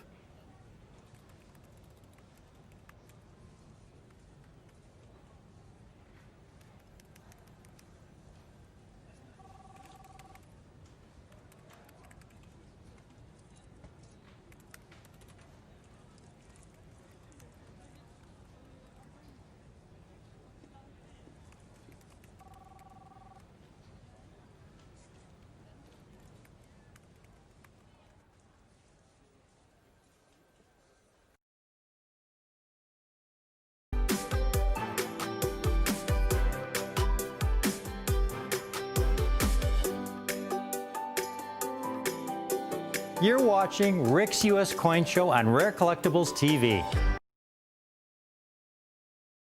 All-time favorite coins struck since World War II by the United States Mint. And it's the 1950 Franklin half dollar in superb gem-proof condition. Now, the 1950 Franklin half dollar, folks, is notable because it was the first year the U.S. Mint began striking proof coins since World War II. Now, the Mint began striking Franklin half dollars in mint state in 1948, but they didn't begin striking proof coins until 1950, and they hadn't struck proof coins since 1942. So there was quite a lapse there where they had not struck any proof coins. And it really was obvious when you see these 1950 proof coins after this, 7-year lapse. The quality of the typical 1950 Franklin proof is so low when compared to the 1942 Walkers struck several years earlier. And it's really striking. It's something that I write about extensively beginning in my very first book, Cameo and Brilliant Proof Coinage of the 1950 to 1970 era. Now, first of all, when they began striking proof coins again in 1950, they only struck a grand total of 51,386 Franklins in proof condition, folks. You can compare that to the mintages today when they strike proof coins in the millions. Grand total of 51,386 coins. But the thing is, so few of those were struck that have survived in superb gem condition. And here's what I write in the first paragraph regarding the 1950. It is astonishing that one could look at U.S. proof coins made in the mid and late 1800s, when the Industrial Revolution was in its infancy, and find them with lovely deep mirrors, full strikes in gorgeous frosted cameo devices, and then look at proof coins made in the early 1950s when U.S. technology was leading the world, and find them with shallow mirrors, pitted devices, and every form of horrendous die polishing imaginable, And I could have also mentioned glue spots and hairlines, because that was a problem of the 1950 proof Franklin as well. Now, folks, I've got some of the finest 1950 proof Franklins to offer you today. It's my favorite proof coin struck after World War II, and I have them in the finest proof 65 and proof 67 condition. And they are so rare in the condition you see them here right now in proof 67. To give you an idea of how rare these coins are, over the last 20 years, I've had the opportunity to go through a handful of original 1950 proof sets, which are very few and far between. Because again, they only struck a grand total of about 51,000 sets in 1950. There's very few original sets remaining. And I don't remember the last time I handled a 1950 from an original set that was a proof 67 quality. They're extremely rare coins. Here is a chart showing the mintages of all the proof Franklins struck from 1950, the first year of the series, through 1963, comparing them to the Franklin struck in mint state. And you can see by the 1960s how they struck Franklins in the millions. But going into the mid-50s and earlier, how few were struck in those earliest years. You have to understand that we were just coming out of World War II. There were very few people who could afford to collect rare coins. And it wasn't until we got into the mid-50s when we saw a growing middle class, where a lot of people then could afford to pursue their passions, that you began to see a tremendous rise in coin collecting. So that in 1950, while they only issued 51,386 proof sets, by 1955, the mint issued 378,000. Less than 10 years later, in fact, in 1961, they issued over 3 million sets. And that's because of our growing middle class. I mean, people were able to buy their own home, own their own home. They were able to afford a car. They had TVs. So it was the growth of this middle class that really saw a boom in coin collecting. But in those earliest years, there were very few people who collect rare coins. Now, the problem again, though, with the 1950 is that the mint had not struck proof coins since 1942. And the making of a proof coin involves a lot of craftsmanship. I mean, there's a lot of die preparation that goes into the making of a proof coin. They have to be polished to a very high degree. The planchets require a special preparation and polishing as well. Planchets were the coin blanks. They had to be washed very carefully. And then they had to be slowly fed into the die and struck at least twice under higher pressure. Because again, the proof coins are meant to represent the state of the art, the finest possible quality the mint was able to produce given the technology of the day. So it was a very labor-intensive process. But in 1950, I have a feeling that the people who were making proof coins back in the early 1940s were no longer working at the mint in 1950.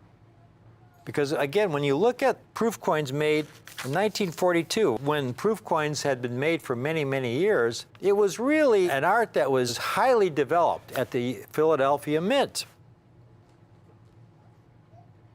And here's a little chart showing you comparing the quality of the 1942 proof Walking Liberty half dollars to the 1950 Franklins. And this is what is most enlightening, because there you see the 1942 Walking Liberty half dollar. The Walking Liberty half dollar was struck in proof from 1936 to 1942. They stopped making proof coins after 1942 because of World War II. So 42 was the last year. Now, in that year, they struck over 71 million coins in mint state, but only 21,000 in proof. Now, the 1950 Franklin, the first year of the proof Franklin half dollars, they struck only about 15 million in mint state, but 51,000 in proof, over double the 1942 Walking Liberty half proof mintage. But that still was a very, very small number. But then you look at the numbers certified in high-grade proof condition by NGC and compare the 1942 to the 1950. In generic NGC, Proof 65, NGC's graded about 1,000 Walkers in Proof 65, and about the same number of 1950 Franklins. But then when you get to the higher grades, they've certified over 1,400 in Proof 66, only 900 in Proof 66 of the 1950. And then the 1942, they've certified 921 Proof Walkers and only 386 Proof Franklins in Proof 67. And then in Proof 68, 208 Proof Walkers in 1942. A very low number, but only 18 Franklins.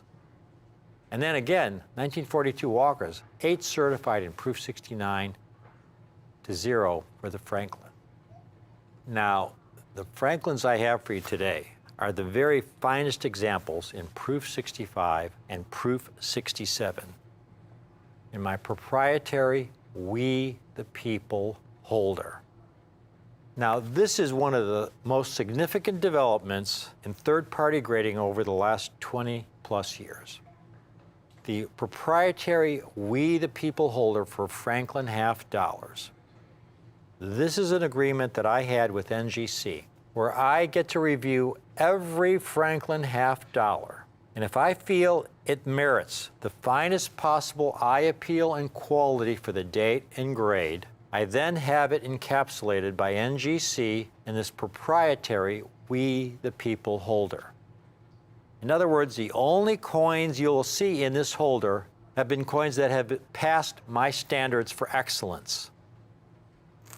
So now when you look at the latest NGC populations, and NGC, most importantly, has independent population totals for coins that merit the We the People holder, folks. And that is really, really important. They just started publishing these populations. They've been grading the coins for about a year, but they just started reporting the populations recently. You look at the 1950s, beginning with that first year of the series. In Proof 67, in generic, they've certified 371 examples. But in We the People, only 21 coins, and 1 in 6/8. You go down the list, the 1951, only 19 in 6/7. A couple fewer than the 1950. However, they have graded 6. I have certified 6 in 6/8. So you see a few more in high grade condition. And then you go to the 52, 37 in 6/7, 10 in 6/8. You go down the list. As you go to these later dates, higher miniatures, better quality control. So you'll see more coins certified in Proof 67, Proof 68, and even some in Proof 69. And then you go to the last dates in the series. Again, you'll see 1 to 200 graded in 6/7, 6/8, but very, very few in 6/9. So the 1950 is the key date, folks. And going back to that original chart comparing the 42 to the 1950, I've only certified to date 4 examples in 6/5, 4 in 6/6, 21 in 6/7, and 1 in 6/8. Well, how come so many fewer in 6/5 condition? Well, one of the problems with Proof 65s is that most of the Proof 65s have really serious eye appeal issues. They'll have serious spotting or serious toning issues, which really detracts from the eye appeal. And so again, the coins I have in the We the People holder have exceptional eye appeal and quality for the date and grade.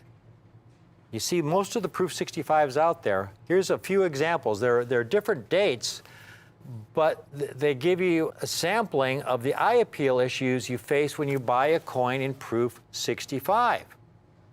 There's the 1960 in Proof 65. When we zoom in, you could see a large spot over the R in Liberty, a spot in front of Franklin's nose, a couple spots on the bust below there. And it's a typical Proof 65. That's the kind of coin that doesn't go into the We the People holder. I mean, the eye appeal is typical average eye appeal for a Proof 65. There's another 1960 in proof 65, and you'll see again a very, very obvious distracting spot in front and back of his head. And then finally, we've got a 1963 proof 65, and you see some really hazy toning around the perimeter, a large spot in front of his nose. Now you take a look at the 1950s I have here in proof 65 condition, folks. They're really, really exceptional. And there are so few examples out there in this kind of condition without any spotting issues. I mean, for a proof 65, it is phenomenal. And again, I want everybody out there watching today to have an opportunity to acquire one of these superb, superb, undervalued coins. I've got these 1950s available today, a limited supply of these, very limited supply of these, obviously. I've got a couple that are coming back from grading, so there's currently 4 certified by NGC in the We the People holder. I've got a couple coming back. The ones I have available today, folks, are only $1,095 in proof 65 condition. If you shop around, here's one that sold in auction, folks. A proof 65 that's sold in auction for over $2,100, an NGC proof 65. Now, these are We the People in proof 65 for only $1,095. Now, the proof 67s are really, again, extraordinary. Proof 67s. 21 certified. I've really been focusing on trying to find these finest Franklins in proof 67 because, again, you're basically talking about a flawless coin. This is the key date, folks. This isn't the 800-pound gorilla in the series. This is the 900-pound gorilla in the series. But this is the highest grade I currently have in proof 67 condition. $5,950. Take a look at this coin. It's mind-blowing to get this kind of quality in this first year of issue. As pristine and flawless as the day it was struck.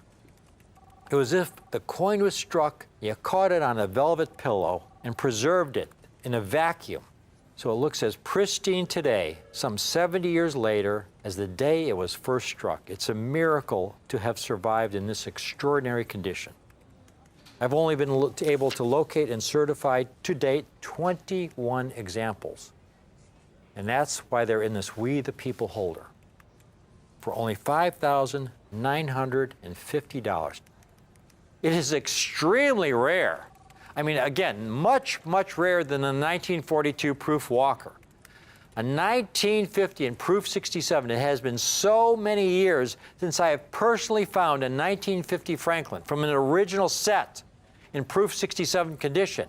Now, back then, when you bought proof sets from the U.S. Mint, this is the box set era at the U.S. Mint. When you bought a proof set from the U.S. Mint, this is how your proof set was shipped by the U.S. Mint. This is a 1954 set. The 50s came in boxes just like this. They were shipped third-class mail, minimum fee, and you opened your box set up, and it was wrapped in the tissue paper like you see here. This is an original tissue paper, somewhat yellowed. And the coins were in individual cellophane envelopes stapled together. And you could see the rust around the staple. Now, these cellophane envelopes, and this wasn't unusual because here you have a set that's over 60 years old. The cellophane was very brittle. So you had a couple of different issues here. Number one, you had the staple, which would rust, and quite often you'd get rust from the staple going into the cellophane envelope, abrading the coin. The cellophane itself would abrade against the coin, creating what we call hairlines.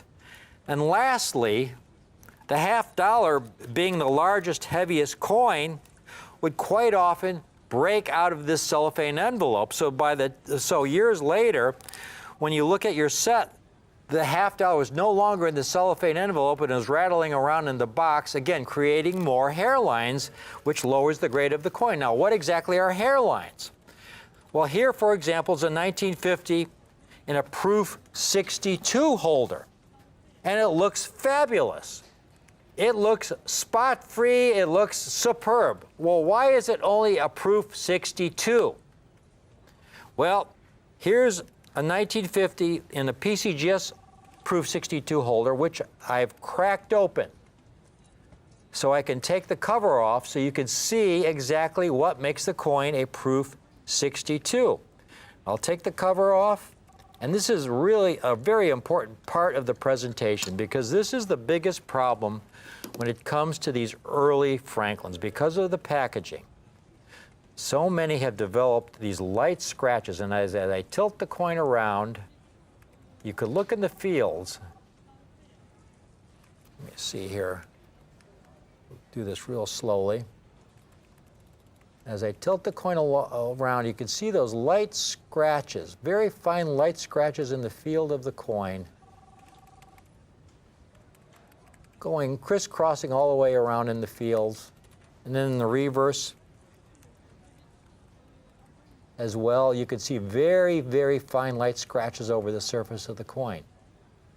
And that's what we refer to as hairlines. A great illustration of what creates hairlines, let's say you had your bathroom mirror and there was a lot of haze on it, and you decided to take an abrasive cloth to get that haze off the mirror. You know, maybe it's from moisture from the shower. So you wipe it with an abrasive cloth and it looks great. But then you turn the light on and you see all these light scratches all over the mirror. Those are hairlines.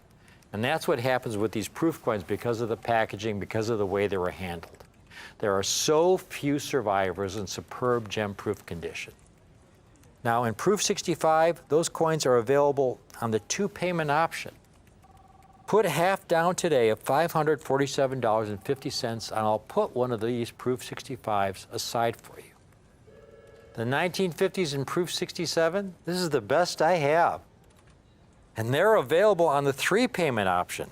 Put a third down today of $1,983.33 and we'll put one of these aside for you. With your name on it, put it in our vault, pay the second, third, and 30 days and the final payment in 60 days. And you'll own one of the rarest coins in proof condition struck after World War II in extraordinary Proof 67 condition. Most importantly, in the proprietary revolutionary We the People holder. Now, I have to emphasize the importance of the We the People holder. Now, over the years, I've written several books on Franklin half dollars, assembled many of the finest collections for my clients, not just in Franklin half dollars, but Kennedy half dollars, Walking Liberty half dollars, the finest known Proof Barber half dollar collection, the finest known Proof Morgan dollar collection.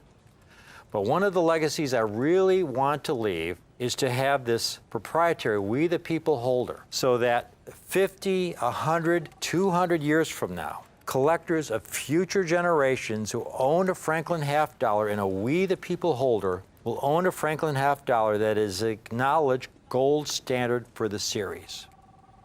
My mission, folks, my legacy, is to leave collectors of today's generation and future generations a legacy of owning a Franklin half dollar they know has met my strictest standards of eye appeal and quality for the date and grade. And very, very importantly, NGC recognizes these coins by having a separate independent population total in their census for Franklins in the We the People holder. And finally, if you build a set for the NGC registry to have your set listed on their website, they will have a separate registry listing for these Franklin half dollars in the proprietary Franklin We the People holder. And again, I'm doing this, it's truly a labor of love, folks. It's the best thing I can do, you know, because I really, really love this series. They offer so much opportunity. But again, there are so many Franklins out there, and this is true of every series, where you can get average examples for the date and grade, but there's such a difference between average examples for the date and grade and really exceptional examples for the date and grade. And this has been one of my specialties over the decades, and these are the kind of coins I want to leave for collectors of today. Collectors will own a coin that decades and centuries from now will be acknowledged as among the finest known for the date and grade. I'm offering it to you at a really collector-friendly price. Again, superb Proof 65 specimens of this rarest of all key dates for only $1,095. And then these ultimate Proof 67s, extraordinary grade. Again, of all the decades I've been looking at Franklin half dollars, all the thousands of boxes or of original 1950 sets I've looked at over the decades, thousands. Out of the 51,000 originally struck, I've handled perhaps a couple dozen examples that eventually certified in Proof 67. It's been many, many years since I found an original set with a Proof 67 1950 Franklin half dollar. This is a coin that's growing ever more difficult to come by with every passing month. I hope you can acquire one of these today. It's the 900-pound gorilla. When we're talking about some of the most important proof coins struck in the 20th century, the first year of the Franklin half dollar series in proof condition, the 1950, an extraordinary Proof 65 or Proof 67 condition. I've got a lot of folks calling in right now. I'm going to call it right here. When you get one of these coins, you will get my brochure that gives you information on these Franklins in the We the People holder. And you'll get this brochure that shows you the difference. Your eye can see the difference, folks, and that is what is so important. You don't have to be a grading expert. You don't have to be an expert numismatist to see the difference with your eye between an average Proof 67 and an exceptional Proof 67 that's been reviewed by yours truly in this proprietary We the People holder, folks. It's about your collecting future. Your eye can see the difference. I hope you can take advantage of it. Thank you for watching.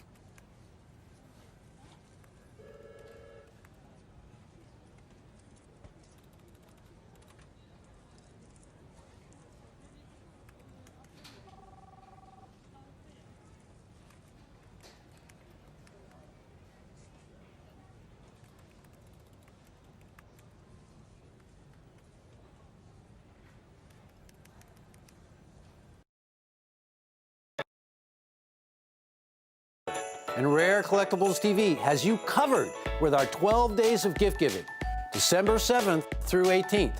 That's 12 different specials in 12 special days.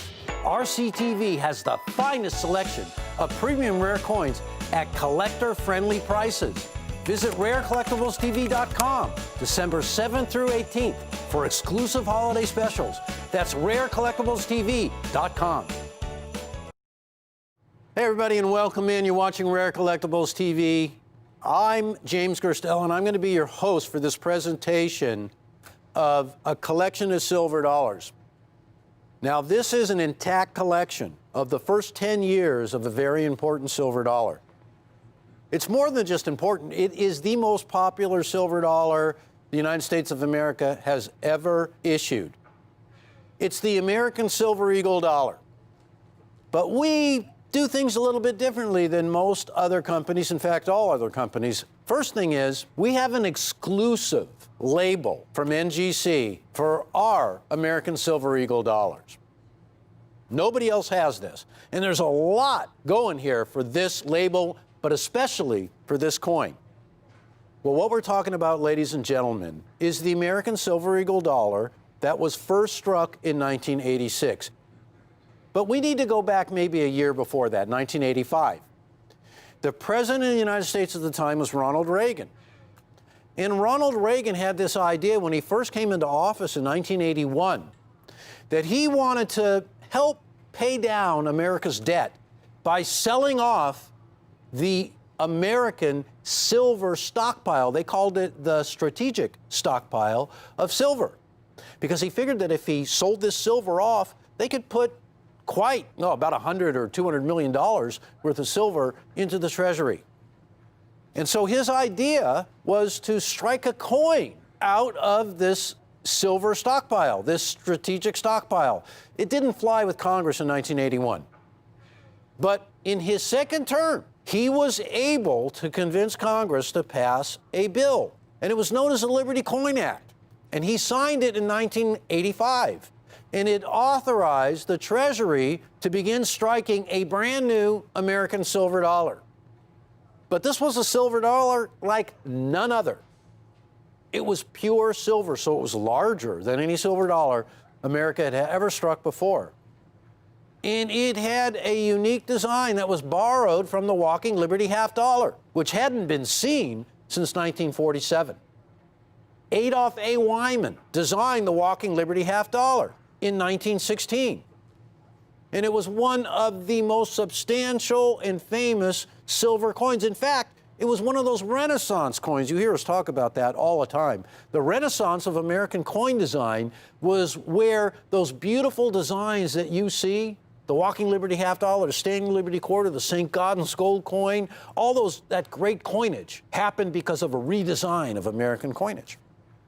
So the Walking Liberty half dollar, one of the most beautiful designs ever, was brought back to grace the obverse of the American Silver Eagle dollar, which made it an instant hit because it was one of the most beautiful representations of liberty the world had ever seen. In fact, you want to take a look at it in an amazing grade? This is a complete collection of the first 10 years of the American Silver Eagle dollar struck at West Point.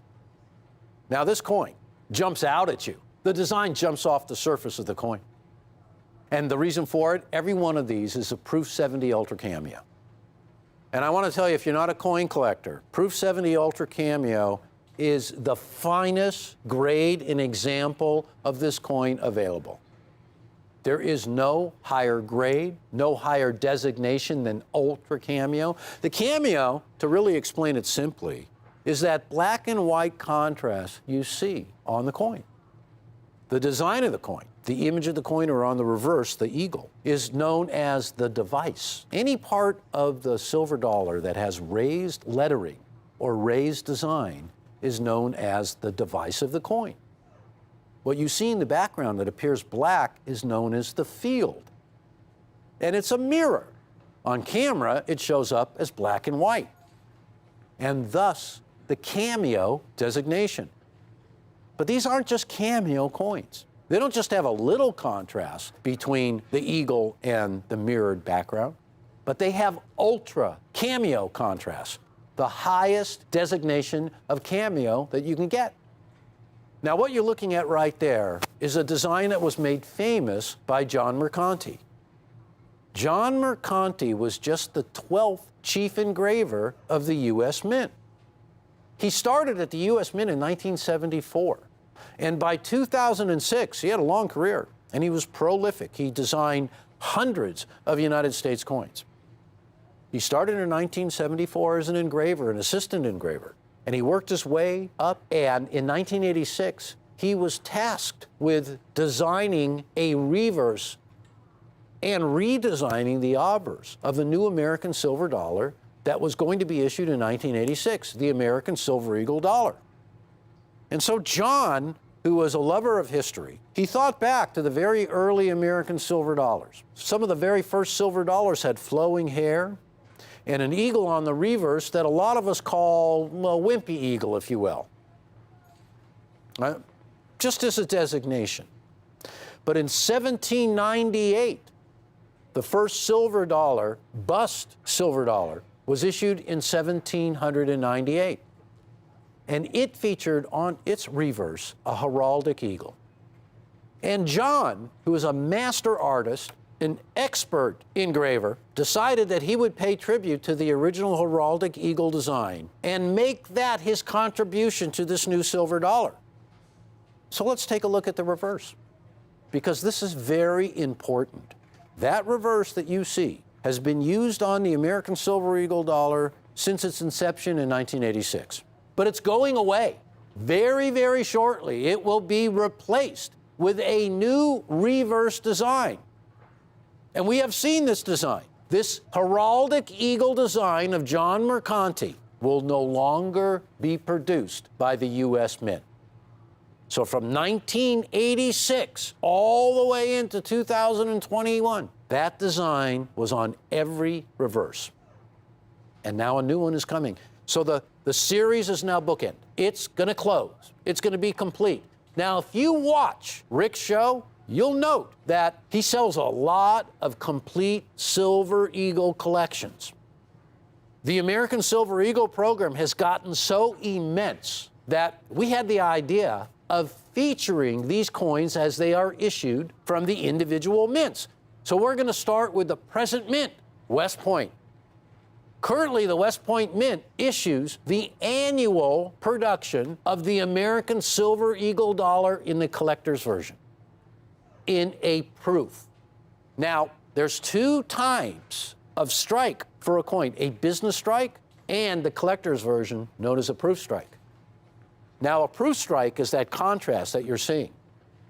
They're struck for the collector. They're struck differently. They are struck by hand, each and every coin, a minimum of 2 times under extreme pressure.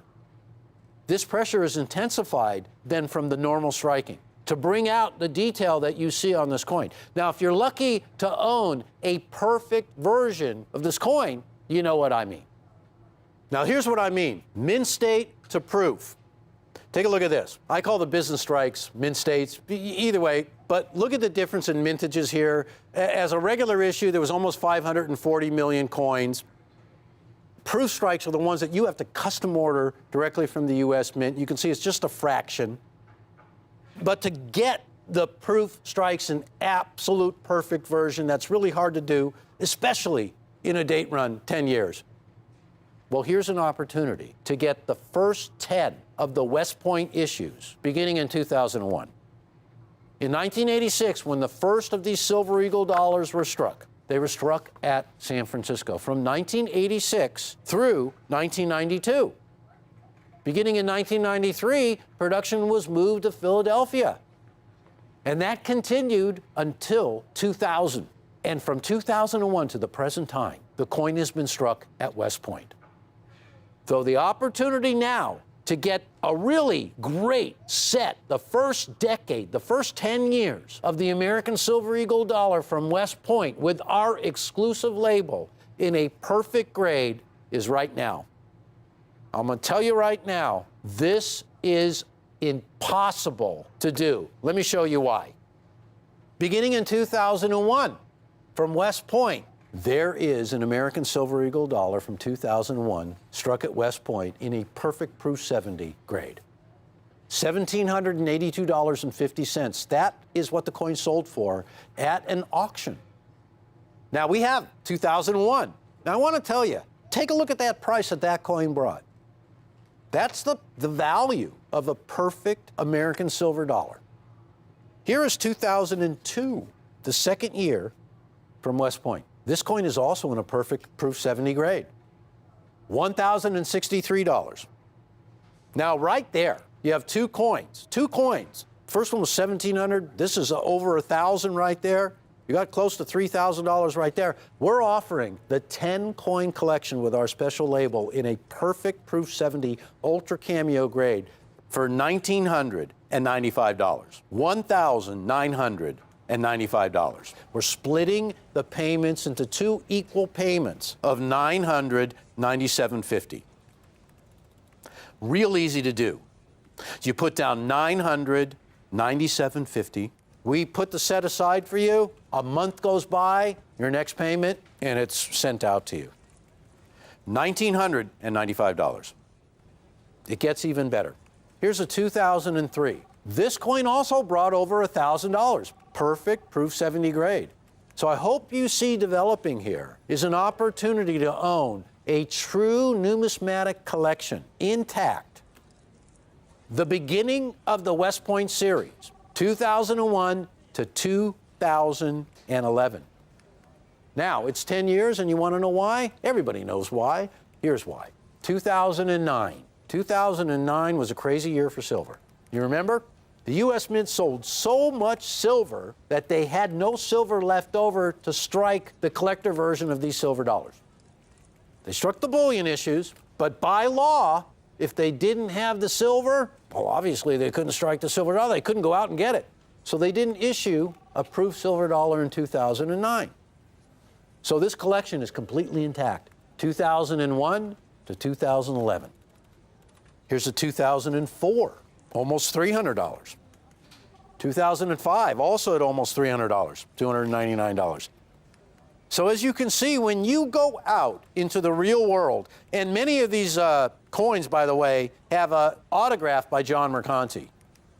Well, we love John Mercanti. He's a great friend of the show. And he would be the first one to tell you, the silver dollar that he had a part in creating has become legendary because of its size, because of its purity, because of its mintages, and because half a world of collectors, or maybe the whole world of collectors, are collecting this coin. And it has become the most popular American silver dollar ever issued. Folks, this coin surpasses the Morgan dollar in popularity, and that is really saying a lot.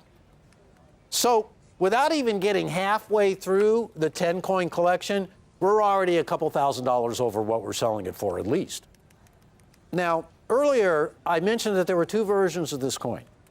A mint state version, known also as a business strike, or a bullion issue, and the collector's version. Now, here's not only are the finishes different, but the way you go about owning them is completely different. The bullion issues you can buy from a network of distributors that are set up around the country. But the collector version's different. You have to go directly to the U.S. Mint and place your order, and they basically custom strike the coin for you. And that is why these coins are struck a minimum of 2 times. But there's something more to the story. If you love American silver dollars, you may want to collect these coins in a mint state version. Lots of people do. I mean, we sell tons of collections. But let me just show you something. Here is a 2001 in a mint state perfect grade. That coin brought over $3,500. Now, the reason why I'm showing you that coin, it's great. It's a perfect grade. But when you want to own a collection of silver dollars that pop, a collection of silver dollars that were actually struck for the collector, the proof American Silver Eagle is the coin. Because in eye appeal, in detail, in relief, you cannot compare these coins to their mint state counterparts. I'm sorry to say. Eye appeal, strike, the minter's art, everything went into these coins. They are inspected every step along the way as they're being produced. And when they strike these coins are struck in a completely different fashion. The pressure on the coining press is increased by hundreds of tons. And the detail on these coins will never be seen on the mint state version.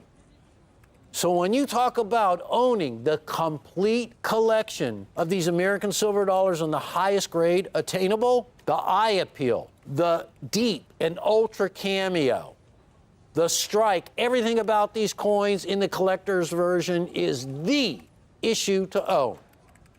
Now think about it. At $2,195, what we are delivering is the very first West Point struck Silver Eagle dollar, the 2001, and every single one that was issued, the first 10, up to 2011. Now, I want to talk for just a quick moment about the label. That label was created from a sculpted bust of Ronald Reagan that was sculpted by John Mercanti. And this was done way, way back. He loved Ronald Reagan. I mean, it's pretty understandable because he really worked for the president. He was there in the Rose Garden when they premiered this design. And John Mercanti was an old-fashioned coin designer. I like to say he was old school. And let me show you what I mean by that. A coin is made. It's really amazing how a coin is made. What you see right there is the reverse design of the American Silver Eagle dollar in its initial stages of design, known as a plaster. And that's a plate-size plaster disc that is hand engraved with the design of the reverse of the American Silver Eagle. And the reason why I call it old school is that technique that you see John Mercanti employing right there was used 100 years earlier. It had never changed. A sketch is originally made of the design. From that, a plaster is created, hand engraved. From that, a die, a master die, is created. I'm giving you the shortcut version. And from there, the production dies are created. And then the coin is struck. But the process is lengthy and involves the hand of the artist. Now, why am I mentioning this? Well, in the middle of the early 2000s, about 2005 or 2006, that would be the middle, wouldn't it? Yeah, kind of right down. The U.S. Mint switched from that technique that you saw Mr. Mercanti employing to computer modeling. And it's always been the philosophy of the U.S. Mint, even dating back to the very first $20 gold pieces, to employ and demonstrate the ultimate technology and the ultimate artistry of the U.S. Mint. So, about 2005, 2006, they switched to computer modeling. Now, the coin looks fantastic, but those produced previously are a little bit harder to certify in a 70 grade and a little bit more difficult to locate in that perfect eye-appealing strike, and a little bit harder to achieve in Ultra Cameo. And 2001, 2002, 3, 4, 5, and even 6 are what I call the old school Eagle silver dollars, done the old-fashioned way. In the very early 1900s, 1906, this machine made its appearance at the U.S. Mint.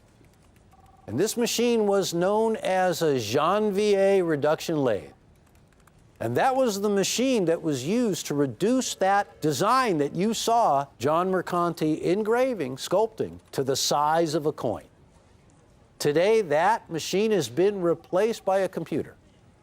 But all the way through the mid-2000s, that was the machine that reduced the dies, that reduced the design of the American Silver Eagle dollar. The old school way of producing them. So when you see John Mercanti engraving by hand a plaster model of the American Silver Eagle dollar, the next step was to take it to that machine and reduce it to the size of a die, make that die, take it to a coining press, and strike the coins. Old school. So, why is that so important? Well, here's a 2002 in a mint state. Now, ladies and gentlemen, the 2002 Mint State Silver Eagle is a fantastic coin. But I want you to take a look at that coin and see what it sold for. That was an auction, brought over $2,300.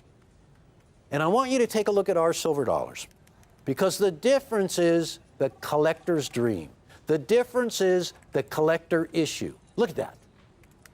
That is the same design, but the way that it has been struck, the way the dies were engraved, the way the mirror was made on the field of the coin, and the way the figure of liberty is so satin, that can only be achieved in a proof strike.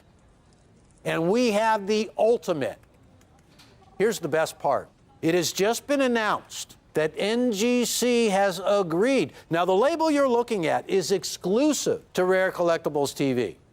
And it makes so much sense because we call Ronald Reagan the father of the American Silver Eagle program, the father of the American Eagle program, because he's the president who pushed for it, who signed the bill, who authorized the U.S. Mint to start striking them. So Ronald Reagan is the father of the American Silver Eagle program, and John Mercanti is the designer. And by the way, he did not just design the Heraldic Eagle reverse. No, he also redid Adolph A. Wyman's design of the Walking Liberty obverse. And he made it unbelievable. Look at this coin. Twice the size of a Walking Liberty half dollar, but 100 times the detail. Detail you will never see on a Walking Liberty half dollar. And that coin right there has been known as the ultimate United States half dollar and one of the greatest designs of a coin in the history of coinage. American, worldwide, plain and simple, one of the greatest designs ever. And to be able to own it in a perfect proof 70 grade, the first 10 years from the West Point Mint for $1,995. And don't forget, you can split that payment into 2 equal payments of $997.50. Ladies and gentlemen, as I was saying, NGC has agreed to publish the individual figures of our exclusive labels on their website. This is something that is not done for any of those labels. They lump them all together. But you are going to be able to go to the NGC website and see just how many of our exclusive labels exist.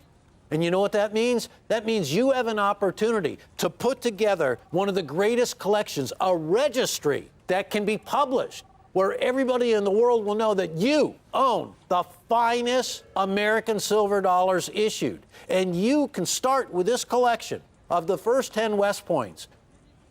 And let me tell you, you're going to be hooked, because you're going to want to get the Philadelphia issues, the ones from 1993 to 2000, and all the San Franciscos at the beginning from 1986 to 1992. And you're going to want to continue going with the latest West Points, I can guarantee you. And from there, oh, you're going to want those special anniversary issues.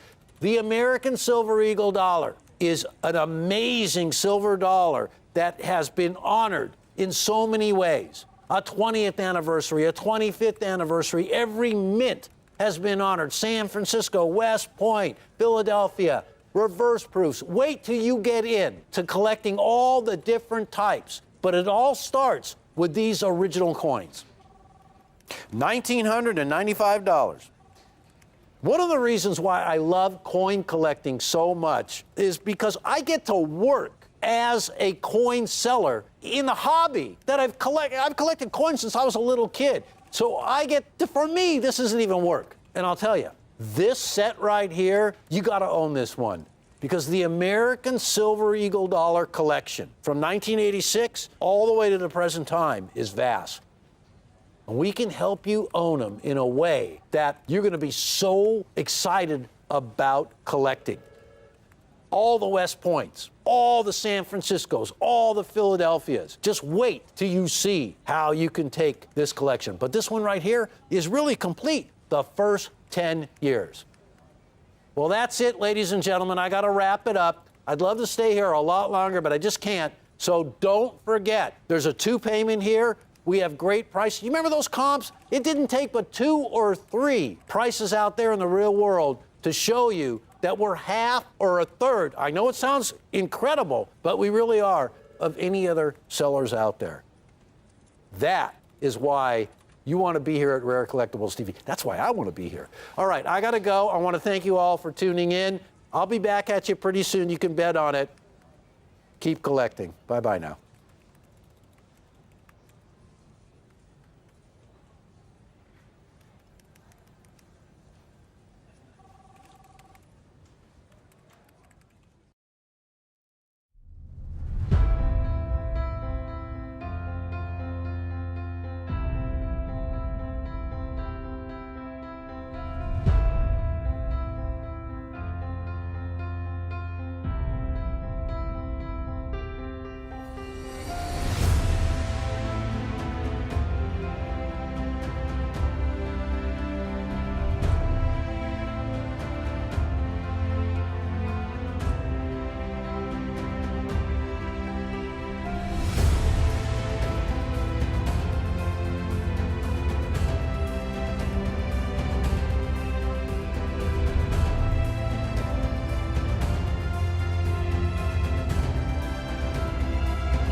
Hello, Jack and Rick here once again. The Coin Guys. The Coin Guys are back, and some of you may be wondering, all right, what surprise do they have for me today? Well, Jack, we're calling it the Great American Silver Dollar Hoard. What we have, folks, it's simply the greatest hoard of uncirculated Morgan and Peace dollars that Jack and I have ever seen or handled in our lifetimes.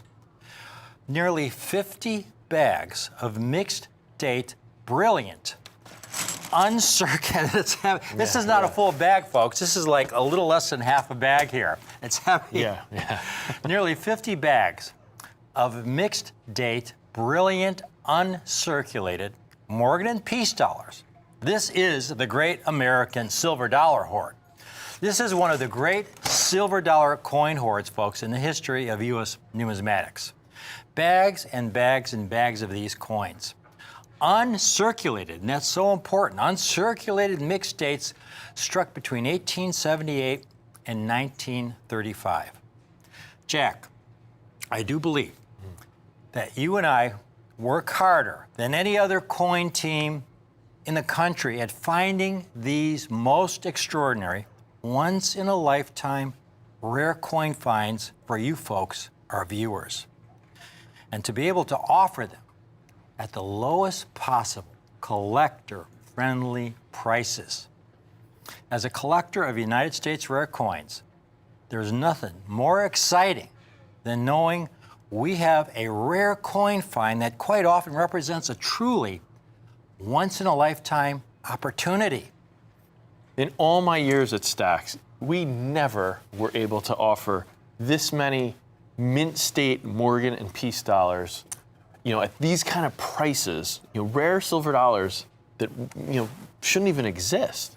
That's really some interesting point you really brought up there, Jack, that our viewers really need to know. You just mentioned the word Stax.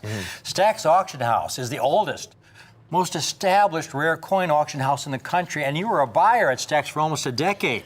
Yeah, Stax dates back to the 1930s, the Great Depression, and they've handled many of the greatest rarities in U.S. coins, including a coin that's believed by most serious numismatists to be the very first silver dollar ever struck by the United States Mint. I saw this coin at a show. I got to look at it in my hand, and it's an amazing coin. It looks like a proof, and it's from 1794. That's really. This is a coin that's over $10 million today. Folks, he's not talking about the first year silver dollars were struck, 1794. Right. He's talking about the first silver dollar ever struck in 1794. Right. It was like a specimen 66 or something, it's an worth tens of millions of dollars. Wonder coin, yeah. And in all the years with Stax. Yeah. All the years at Stax, we never had a collection, a hoard of silver dollars like we have here today. When I was there working the counter buying coins all day long, we would get a bag of Morgan dollars now and then, but they were always low-grade circulated coins that were all, worn. They weren't these uncirculated coins like we have here today. And what we have here is the most thrilling hoard of brilliant uncirculated Morgan and Peace dollars I have ever seen, and I'm pretty sure that I will ever see. We worked so hard assembling these sets because Jack and I recognize what a truly great buying opportunity cherry picking. We cherry pick these coins, the finest Morgan dollars from these bags for the collectors watching our show today. The set we have assembled, we're calling our collector-friendly Morgan set because they offer the ideal combination, exceptional, eye-appealing, extremely scarce, uncirculated Morgan dollars at the lowest possible collector-friendly price, especially for all our viewers who have never owned a superb uncirculated silver dollar before. This is that moment in time to start collecting these coins. Because not only have we selected some great quality examples of some great dates, but again, we have them at a great collector-friendly price. Please take a look at the coins Jack and I have selected for you today, folks. Yeah, we have some great coins here. The first date we have is the 1881S. Oh, that's the most famous date in the series. Right. I mean, they're just beautiful. It's famous for being a coin that was so well made. 1881 San Francisco Mint coins are just known for a very flashy luster, very reflective luster. Look at these coins. They're gorgeous, Jack. It's really important to stress at this point. Again, we have a lot of new viewers. We're talking about brilliant, uncirculated Morgan dollars, not circulated Morgan dollars. And there's a huge difference. This is what you're getting, folks. Look at this coin like it just was struck yesterday. These coins are struck. They're ejected from the coin press. They fall into bins. Right. And they go through coin counting machines. They're thrown into bags. And they're typically really, really baggy, even if they've never been in circulation. But these are uncirculated. And there you see the small S below the eagle's tail feathers at around 6 o'clock, meaning it was struck in San Francisco. Right. Now here's the important part, though. These are uncirculated because most Morgan dollars that you find are very circulated. Yeah. And Jack, here's some that I got in a local coin shop, and these are rarer dates in uncirculated condition. These coins would be worth thousands, tens of thousands, even hundreds of thousands of dollars if they were uncirculated. Right, exactly. I got them for $35 a piece because they were circulated. So much of this is about the condition of these coins. You know, these are pretty typical Morgan dollars. These are the kind of coins I used to see over the counter at Stacks all the time. The kind of coins I was buying. 1896. Now that's an 1896. I believe that's an O mint. Because if that was an 1896 P uncirculated, it would be several $100s. But it's a New Orleans mint, very rare coin in uncirculated condition. Let's see, what do we have here? An 86. 86 O. I got that for $35. Is that Here's an 86 O, Jack. And again, the O mint, New Orleans mint. Here's an 86 O in gem, sold in auction for, and this was years and years ago, sold in auction for about $160,000. That coin would probably be a $250,000, $300,000 coin today. Here's a 96 O of coin that Jack showed you, the circulated example, an MS-63 that sold years ago for over $20,000. Right. So it's because the coins we have are uncirculated. The vast majority of Morgan dollars are not uncirculated. Are circulated. Folks, Morgan dollars are all about condition rarity. There's really two basic kinds of rarity when we're talking about rare coins. Right. There's coins with absolute rarity, and then there's coins with condition rarity. Coins with absolute rarity are coins that are rare in any condition. For example, the 1913 Liberty nickel. Right. They only made 5. They only made 5. So even if you have the lousiest quality example of the 5, it's $1 million plus. It's millions of dollars. Several million even if it's the worst quality example, because it's absolute rarity. Morgans are all about condition rarity. Right. Because they struck them literally in the hundreds of millions. Right. But getting them in uncirculated condition, where they have never been in circulation, like these coins from these bags, they are never circulated. They're not like the circulated coins that Jack showed you. This is where they become very rare, and that's condition rarity. Take a look at this chart that Sasha has here. In the entire series, Jack, they struck over 650 million Morgan dollars. Right. Now, in 1918, they melted, incredibly enough, 270 million in what they called the Pittman Act. Right, it's almost half. But that still leaves almost 400 million coins. Right. But out of those 400 million, NGC and PCGS combined have only certified about 6.5 million in uncirculated condition. Right. That's only about 1.7% of the total mintage. Now, I've made a chart, Jack, that ranks all the Morgan dollars in terms of their condition rarity, from the most common date in the series to the rarest date. Now, there's over 100 different dates and mint marks in the Morgan series, so the chart's several pages long. This is the first page. You can see there the 81S is the most common date, but it's still only 268,000 coins out of a mintage of 12 million. But the examples we have are so superb. Again, take a look at these coins that we have for you today. They're absolutely exceptional. You take a look at these brilliant specimens, so very, very choice.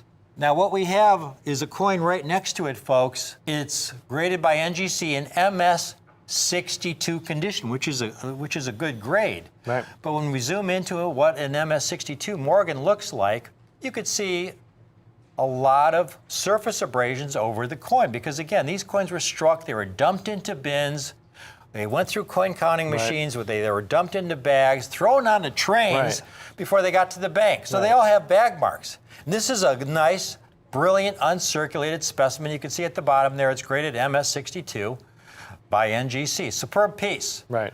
Now these 81S's, again, because of the condition rarity, I found a couple comps of some 81S's in MS62 condition. These are highly rated dealers, folks, with 100% positive feedback. 100% positive feedback. 81S MS62, there you go, $450. There's another one in MS62, 100% positive feedback. These are not people who are just list one or two coins. Right. Dealers with 100% positive feedback, again, $450. When we get a great deal, Right. this is what we specialize in. We pass our good fortune on to you. We've cherry-picked these bags. We've got these 81S's today. If you've never bought a Morgan dollar before, the coin one in this set. Again, we have 5 different dates in all. But this is the first coin. It's the 1881S. Beautiful BU specimens. We have them, folks, for $59 a coin. $59 a coin. If you've never bought an uncirculated Morgan dollar before, this is the time to start. From this great American silver dollar hoard, we have some fantastic Morgan dollars for you today and in the weeks to come. But this set, folks, is the perfect place to start. We've got 24 of our customer service representatives online waiting for you to call. If you want to get more than 81S, you can get more than one. They're only $59 a coin. This is the date that they had the most of in the bags. But again, we've selected the finest specimens. And they're just gorgeous. 81S's are known for their just high quality. They're coins that they took a lot of care in striking. Yeah. They have great luster. It's a very reflective. Date to date and mint to mint, you'll see the Morgans do have a little bit different luster and look and strike. And the 81S is just always known as being one of the best produced coins, some of the most beautiful coins in the series. And you can see here look why. at that. Yeah, look at the strike on the coin. You see all the detail. You see the way that luster rotates around that coin? That's why they call these coins cartwheels. It's a great big coin, and the way that luster kind of rotates around as you move it in the light. It actually has a almost a proof-like look to it. Look at it, the frosted eagle, all the detail right there. Like this coin was just struck yesterday, Jack, and it just came out of the bag. These coins had been saved in these bags for decades and decades. And we've got them here for you. So fresh, and they're only $59 a coin. Now, that's the first coin in this set. Now, here's what we're doing in this set, folks. Because what we're doing is, we've got the second coin. It's an 1887P. When you look on our rarity chart, it's a little tougher than the 1881S. Each coin in this set is progressively rarer than the coin before in terms of the condition rarity. You can see the 1887P, they've only graded 211,000 examples in uncirculated condition. You take a look at the 1887P today. Take a look at this, folks. Beautiful luster, Jack. It's a Tougher than coin. the 81S. Gorgeous coin. But what we're able to do is offer it for the same price as the 81S. In other words, if you get the pair, the 81S and the 87P, you can own both for $118. Now, again, I want to stress the most common date in the series, you saw dealers asking $450 for MS62 examples. And here we have the 81S and the 87P for only $118. Now, we already have a lot of people calling in. I'd encourage them, Jack, to just hold on until they see all 5 coins. Because, folks, it's getting even better. That's the second coin. Now we go to the third coin. Now, this is really cool. Here we have scarce dates, fewer than 50,000 certified in mint state condition. The 1900p, turn of the century coin. Right. This is one of our top picks, Jack. And we don't have that many of these, but we wanted to have this coin in the set because it's the first year of the new century. Right. Only 36,000, it's almost 10 times rarer than the 1881S. Take a look at this piece, folks, the 1900p. Oh, that's beautiful. It's extraordinary. The coins that Jack and I have picked out, again, there were some examples, they were just a little too baggy. Look at this specimen. 1900p. We've got a lot of people calling in asking for the 5-coin set. Look, you get the 81S, 87p, and 100p. It's also an additional $59, all three for only $177. So in other words, the 81S, if you just want an 81S, it's only $59. You won't find a better price anywhere, folks, for a beautiful, brilliant, uncirculated specimen than the piece we have here, this 81S for $59. But here you get the 81S, the 87P, which is even tougher, and then the really scarce 1900P, all three for only $177. In other words, we're passing our good fortune on to you with this opportunity. This golden opportunity in Morgan silver dollars. Now, Jack, we're getting to the really tough coins in this set. Yeah, now it's getting progressively more interesting. Talk about condition rarity. The only year the Morgan dollar was struck at the Denver Mint. Right, they only struck Morgan dollars for 1 year at the Denver Mint. The only year That's they it. struck about the 1921, the last year of the series. Right.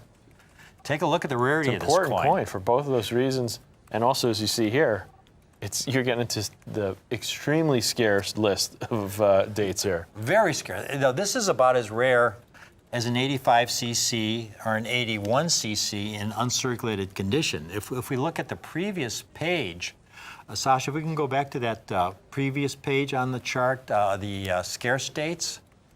Now, there's dates like, Jack, like the 81cc, 85cc. They're low mintages, but they're not as scarce as the 1921D in uncirculated condition. But those coins in mint state condition can cost $1,000. Oh, easily, yeah. And but again, folks, this is all about giving you the most numismatic bang for your dollar. Right. So we've got the 21D here, folks. 21D is really tough. It's the last year of the series, the only year it was struck at the Denver Mint. 21D, only 18,000 graded. Right. 18,000. It's a really tough coin. Take a look at this 21D that we have here. This is what collecting Morgan dollars is all about. Coins with tremendous condition rarity. And the beauty is, Jack, they can get all four of these coins, the 81S, the 87P, the 100P, and the extremely scarce 21D, Jack. Are you ready, Jack? You know what the price is. Let's hear it. Here, you want me to say it? $236, folks. In other words, it's an additional $59, not $350 or $550 extra, but only an additional $59. All four coins, $236. $236. Now that's a screaming deal. And the 21D, besides being the only D mint and the final year of the series, another thing that makes it an extremely important coin to a Morgan dollar collector is, 1904, they stopped making Morgan dollars. There was no plan to make a Morgan dollar again. Yeah. They had destroyed the dies, the master dies, the hubs, all the tools that they had to make Morgan dollars. So 1921, they had to start from scratch. So if you look at it compared to the others, it does have a little bit different look, because they had to remake all of those tools to create these coins from scratch. And they didn't have the mint marks. You look at the mint mark on the 21D. Sasha, if we could show them the mint mark, I think they used the mint marks from the Mercury dimes. I've always wondered the same thing, because it is a tiny little mint mark. You're right. So small. You're going to have to zoom in, folks, to really see the mint mark. It is, I think it was used for the Mercury dime in the Standing Liberty Quarter. Yeah, I've always wondered the same thing, because it is a much smaller mint mark than you see on the There's other a little D dates. right there between the D and the O, folks. It's not the D in dollars. It's the D, little D above it. Yeah. That's the Denver mint mark. Now, Jack, we're getting to the big kahuna, the last coin in the set. So it gets rarer than this. The last coin in the set, a legendary coin. Talk about condition rarity. They struck over 5 million examples. But these coins are so rare in mint state condition. The 1880 New Orleans Mint. It's really a legendary coin. I remember as a collector going back to the early 1980s, I'd always be looking for really nice 1880s. Take a look at the rarity of this coin, folks. You're getting into the rare dates here. Only 8,300 certified. We've got comps here of 1880s. Yeah, this is a notorious date. This is a tough date in nice grade. These are all top-rated sellers. These are uncirculated examples. There's one for $994, 99.9% positive feedback from this dealer here. There's one for almost $1,500, 100% positive feedback from that dealer, Jack. All right. Here's another one, almost $1,600, uncertified. Here's one that's certified in 6.4 plus, almost 6.5 condition, $30,000. Right, that's just barely not much better than the coins that we have here. And look at how much they're asking for, $30,000. Folks, take a look at one of these 1880s. Jack, when I saw these coins in these bags, there weren't that many of these 1880s. It blew my mind. Right. To get 1880s, folks, in this mixed bag of Morgan dollars, you look at this piece, it is so choice. You see the O mint mark for New Orleans. Yep. The last year they struck Morgan dollars at the New Orleans Mint was 1904. 1880 mint state. We can offer the entire 5-coin set. We've got a lot of folks already calling in, ordering the 5-coin set, Jack. We haven't even priced it yet. We've got 24 operators here taking your calls. We've got some open lines. The entire 5-coin set, folks, is only $595. That's about $120 a coin, less than $120 a coin, for some coins that are extraordinary. Beautiful coins. Take a look at these if you've just tuned in. Just stunning. This stunning is the coins. Great American Silver Dollar Hoard, a collector opportunity that Jack and I have put together for you, this 5-coin set. 5 different dates. We've got this in the beautiful presentation case you see here if you get the entire 5-coin set. Yeah, these boxes are great, and it protects them well. We put them in a capsule. That's a hard plastic capsule, protects the coins so they don't get fingerprints, they don't get damaged. You know, they're just as nice as when we first put them in here, so that they don't get damaged in your collection, in transport, anything. So, and they look beautiful like this in the holder. This is a set, when you show this to your friends and you tell them you only paid $595 for it, everybody will be impressed. You take it to your local coin shop, your local coin show. This is an impressive set for only $595. And again, what Jack and I have done, our goal is to give you the most numismatic eye appeal, quality, and rarity for your dollar. So we've started with the 1881S. It's the most common date in the Morgan Dollar series in uncirculated condition. But the examples we've selected are really choice specimens, and really we have nice them coins. for only $59. And if you want to get more than one 1881S, you can get more than one, because they're only $59 a coin. That is the coins that were the most plentiful in the group. plentiful. Yeah. Exactly. And so we have them for only $59. And here's what we're doing, though. We're giving you the next coin, the 1887P, which is considerably more elusive than the 81S. They had some beautiful 87Ps. And if you want to get the 2 coins, the 81S and the 87P, we're giving you the 87P at the same price as the 1881S, the pair for only $118. And then, Jack, what we've done is the next coin, the 1900P. This is a coin that's scarce, almost 10 times rarer than the 1881S. But again, when we got this bag, we got a great deal on it. There were mixed dates.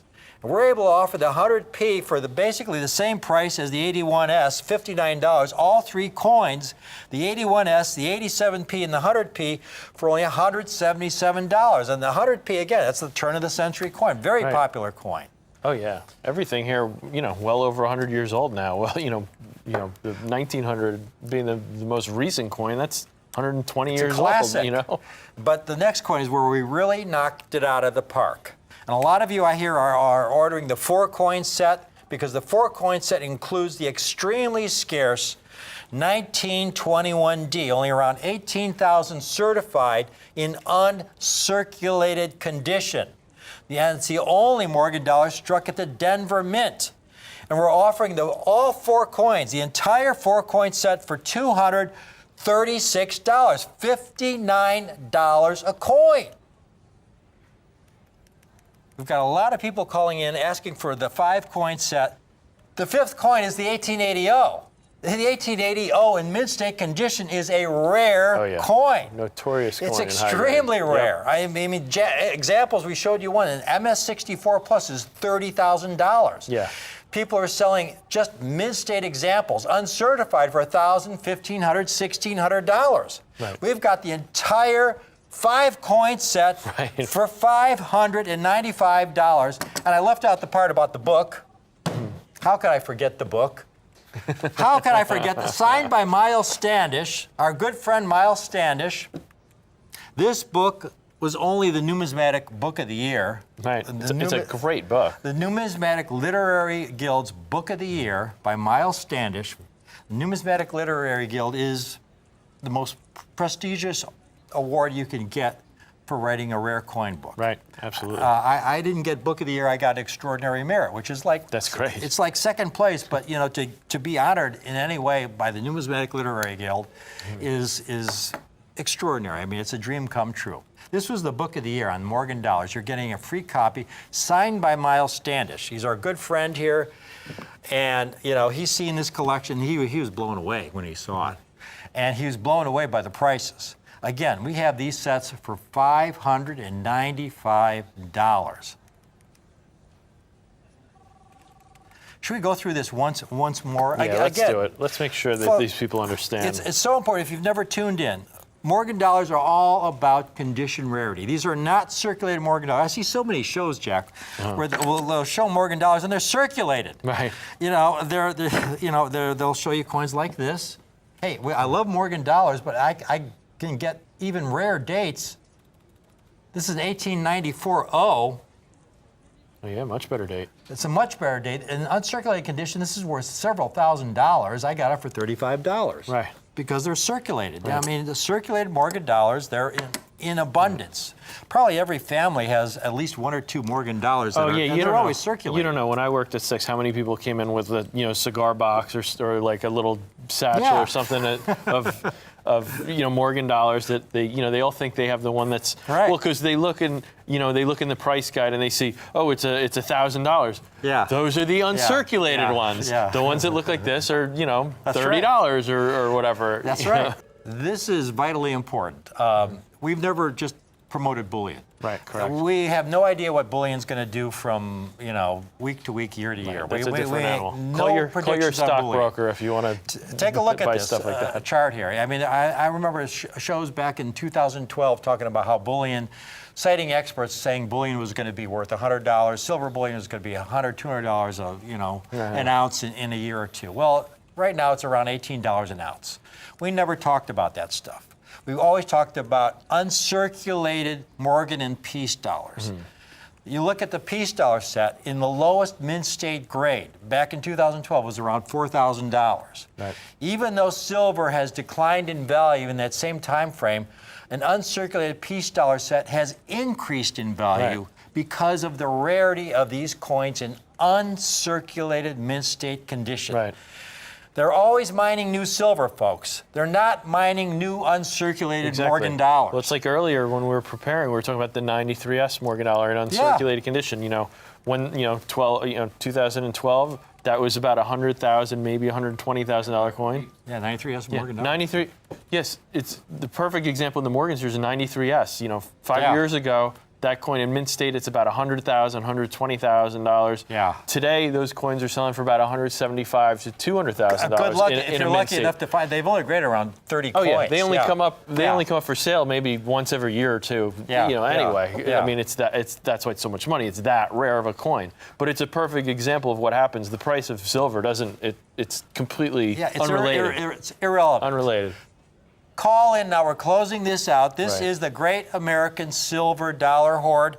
This is a collection Jack and I have assembled, beginning with the 1881 Morgan dollar. You're getting a beautiful, brilliant, uncirculated specimen. Just beautiful, choice, uncirculated. Right.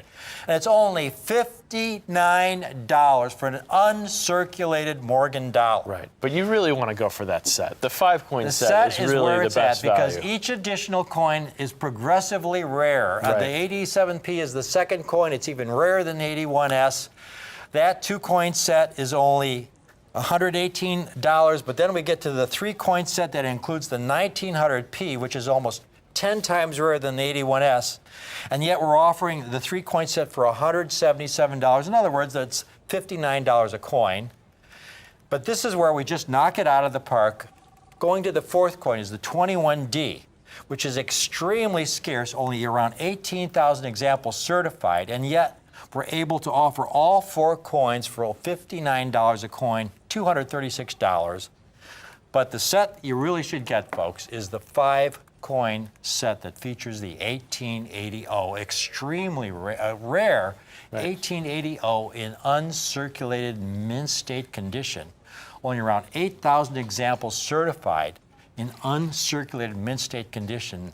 The dealer's selling that coin by itself for over $1,000. Right. We've got the You entire get the whole set for way less the than whole the set, one folks, coin. Yeah. $595 in the custom holder you see here, along with a signed autograph book from Miles Standish on Morgan Dollars, the Numismatic Literary Guild's Book of the Year, folks. Right.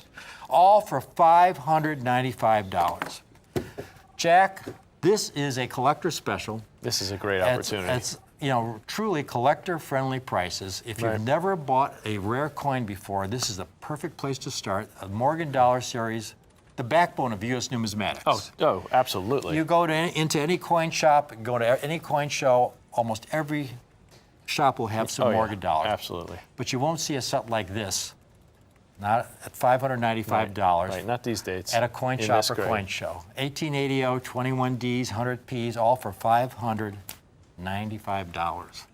All right, Rick, let's wrap it up here. You never know what you're going to see on the show here, so stay tuned for more great presentations. So true. So that's what makes it so fun. Thank you, folks.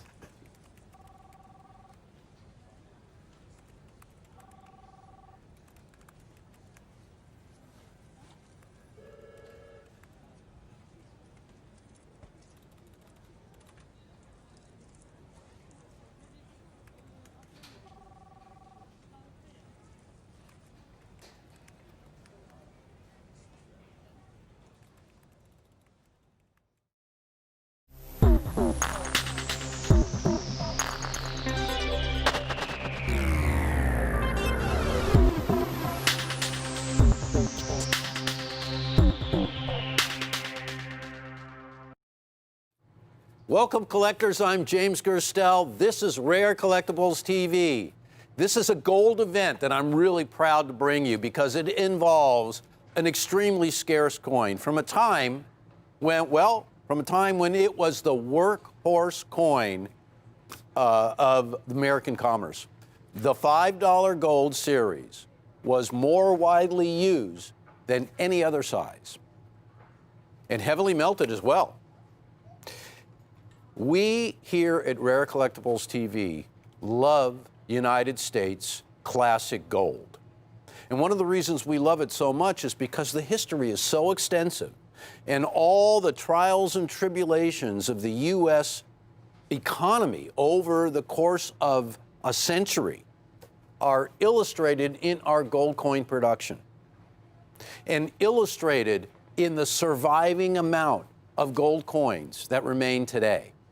And this one, ladies and gentlemen, is a coin that should not exist at all because literally, nearly every single one of these coins are only to be found in circulated condition. How is it that Rare Collectibles TV manages to find some of the finest United States gold in some of the greatest conditions available out there in the marketplace? We work really hard, and I got to say this, and you may have heard this from other folks, our connections for United States gold from all over the world, and this is very important, are very extensive and top-notch. And I really have to congratulate the buyers at this company for coming up with some of the greatest deals. Everybody wants gold today because, well, for thousands of years, even as far back as the Egyptian times, gold has been used as money, accepted by all of mankind over the centuries as money. Today, that rings more true than ever. What are we talking about, ladies and gentlemen? From 1893, struck at the Philadelphia Mint, the one and only United States $5 gold Liberty, all certified by Professional Coin Grading Service in a Mint State 63. I'm starting to get excited about this. Let me show you the main reason why. We're going to go back a little ways, ladies and gentlemen, to the California Gold Rush. We all know the California Gold Rush took place in 1849 when people all over the world made their way to California to strike it rich in the gold fields. What happened was an extremely large amount of gold was discovered. And this gold was transferred to the U.S. Treasury, and then it was struck into coins. And it enriched the United States of America to the point where it became the world's top nation. In that short time frame, the West and the Western states changed the United States of America. An influx of population is an understatement. Literally, hundreds of thousands of people came to the Western states, came to California to participate in gold exploration.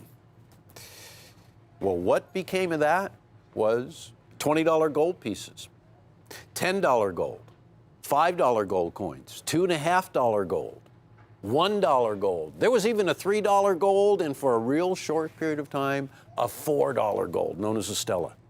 These are the sizes that the United States used to strike gold in as money, meant to circulate.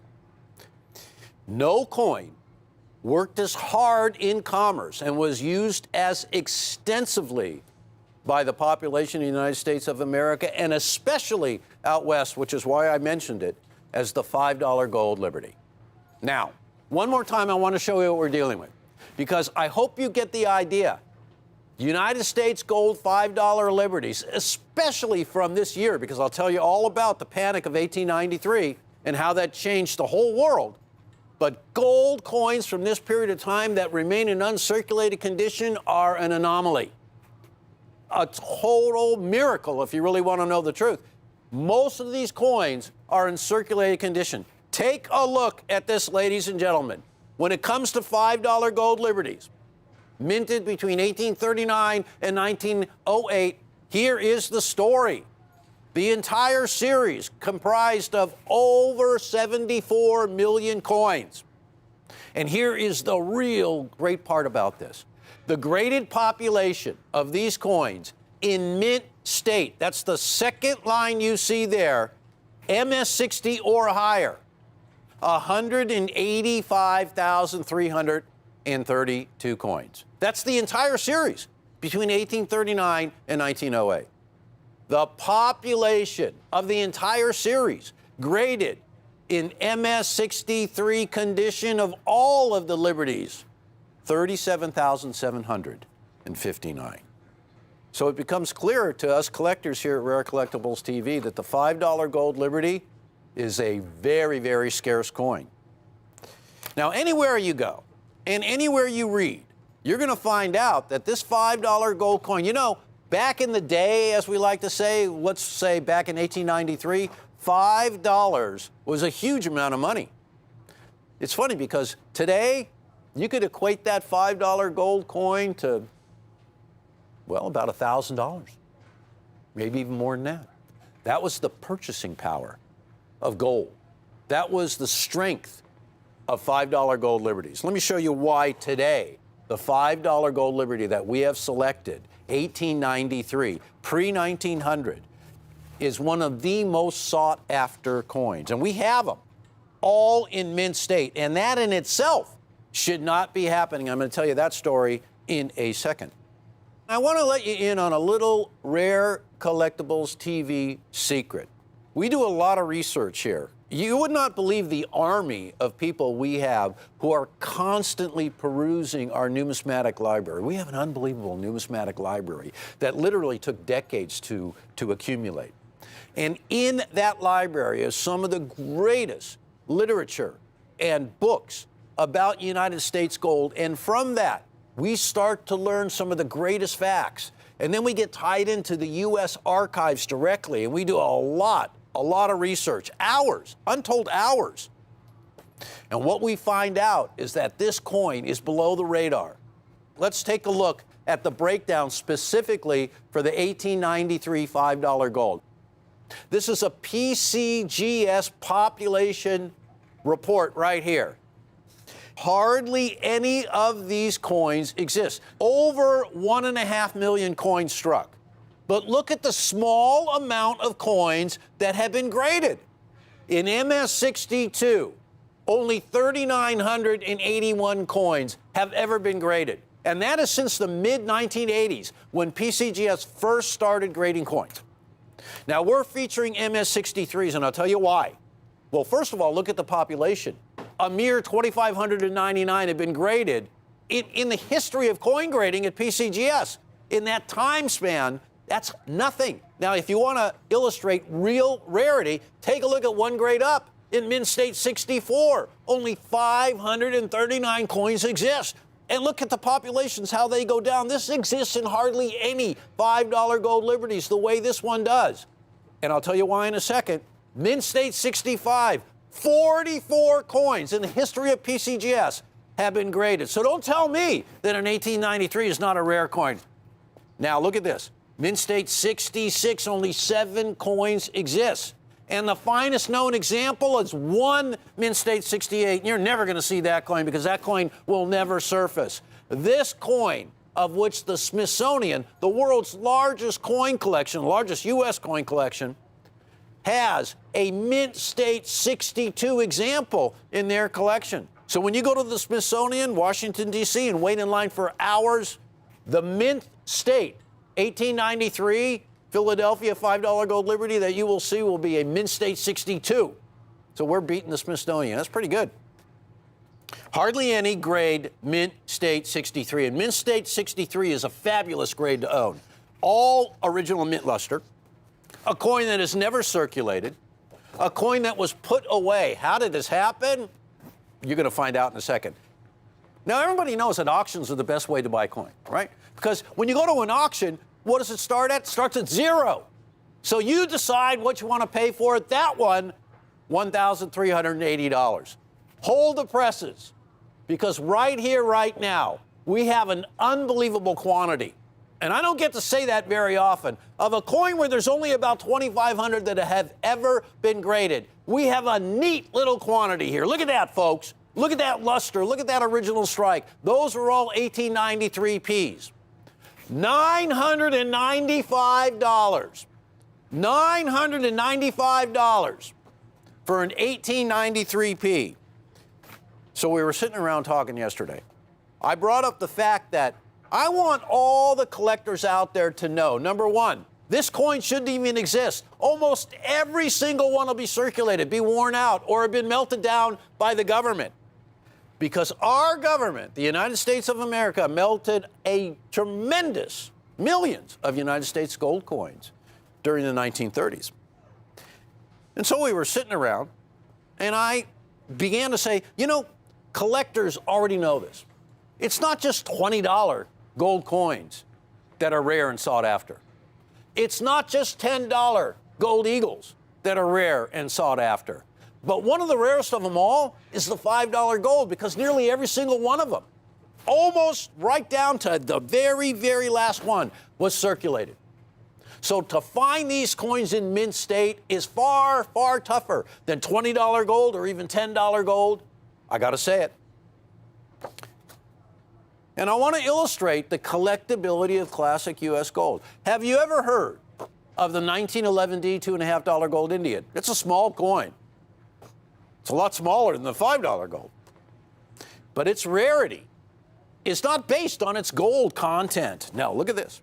This is a 1911D in a mint state that sold at auction for almost $30,000. And I just want to illustrate to you the power of United States gold and the rarity of the ultimate workhorse coin, the $5 gold Liberty.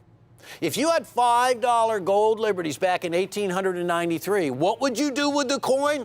You would spend them. In 1893, the United States suffered one of the worst depressions in our history. It was actually called the Panic of 1893. Back then, that's what they used to call depressions. You know, 1857, with the sinking of the Central America, that was the Panic of 1857. In 1893, there was a worldwide depression, and it affected all commerce all around the world. And it heavily affected the United States of America. In fact, in 1893, when our country was really just beginning to sow its oats, when it was beginning to expand as a republic, as a major power, it suffered a Great Depression. 15,000 businesses closed in the United States of America. And when you consider 1893, a time when the United States of America was a much different country, population was so much lower. Population in 1893 was like 30 million people. Can you imagine 15,000 businesses closing at that time? So the Panic of 1893, why does it affect this coin right here? Nobody would put a coin like this away.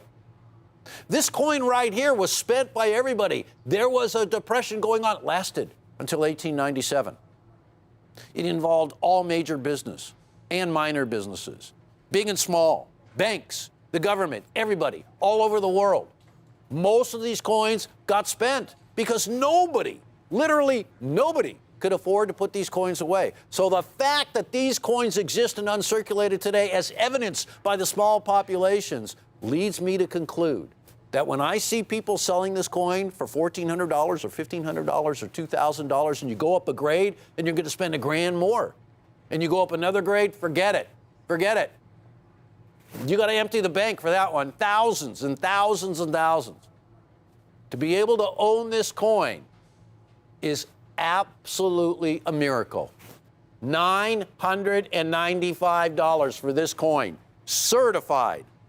Now, not only was the Panic of 1893 a major deal, in 1929, the United States of America suffered the Great Depression. It began in 1929, got really bad during the 1930s. It was by far the worst depression, it was worldwide, that the U.S. ever suffered. Unemployment was rampant everywhere. I mean, huge amounts of people out of work. Banks were going under. People started hoarding gold because gold is that security, no matter what. People will always turn to gold, and it's been proven for thousands of years. So people started taking their greenbacks and exchanging it for gold. The government saw this happening and knew that without gold in the Treasury's coffers, the economy of the United States would not recover. President at the time during the Great Depression was Franklin Delano Roosevelt. And he was famous for his fireside chats where he would communicate to the whole country by radio. And he would lecture often. And he began earlier in the year of 1933 to admonish people to take it easy, to not hoard so much gold, to not panic. People did it anyways. So in April of 1933, there was a proclamation, a presidential decree, 6102, that said 1 month you have to turn in all your gold. By May, everybody in the United States of America holding $100 or more worth of gold had to turn in their gold to the United States Treasury, to their bank, to the government, so it could be melted down, put in Fort Knox to back the economic recovery. Well, there were a lot of enterprising Americans who did not want to turn in their gold, just didn't want to do it. They began shipping their gold overseas where it was legal to own, and they began storing it in banks across Europe. many, many generations later, these hordes of coins began to come back to the United States, known as the Great European Bank Hoard. 99% of these coins, literally, were $20 double eagles of very common varieties, $20 saints most of the time, the common varieties. $10 gold occasionally. But the rarest are these $5 gold 1893s because they're in mint state condition. So this is a coin that should have been melted down. And as you can see, this modern PCGS holder, these coins recently came from Europe, part of the European Gold Bank Hoard. Rare Collectibles TV does the European bank hoards like nobody else. In fact, there is nobody else. We have the ultimate conduit that leads us to scarce examples of these coins. We pass the common. We don't take the common coins. And we go for the truly scarce, the undervalued. Because when we know that a coin has unbelievable history and a future that is so bright because its populations are so low, its survivability is really, really low, that's the coin we want. Because we do a lot of study and we know, we seek out the below-the-radar coins. Now you tell me, this coin should not exist today. Most of the examples you will find of coins like these, especially a coin that is dated during the time of one of the worst financial crises that the U.S. has ever gone through, this 1893 $5 gold Liberty. So there you have the $5 gold melt figures percentage-wise just during the period of 1933 to 1940. 33.67% of all the gold that was struck by the United States of America, $5 gold, between the years of 1839 and 1932.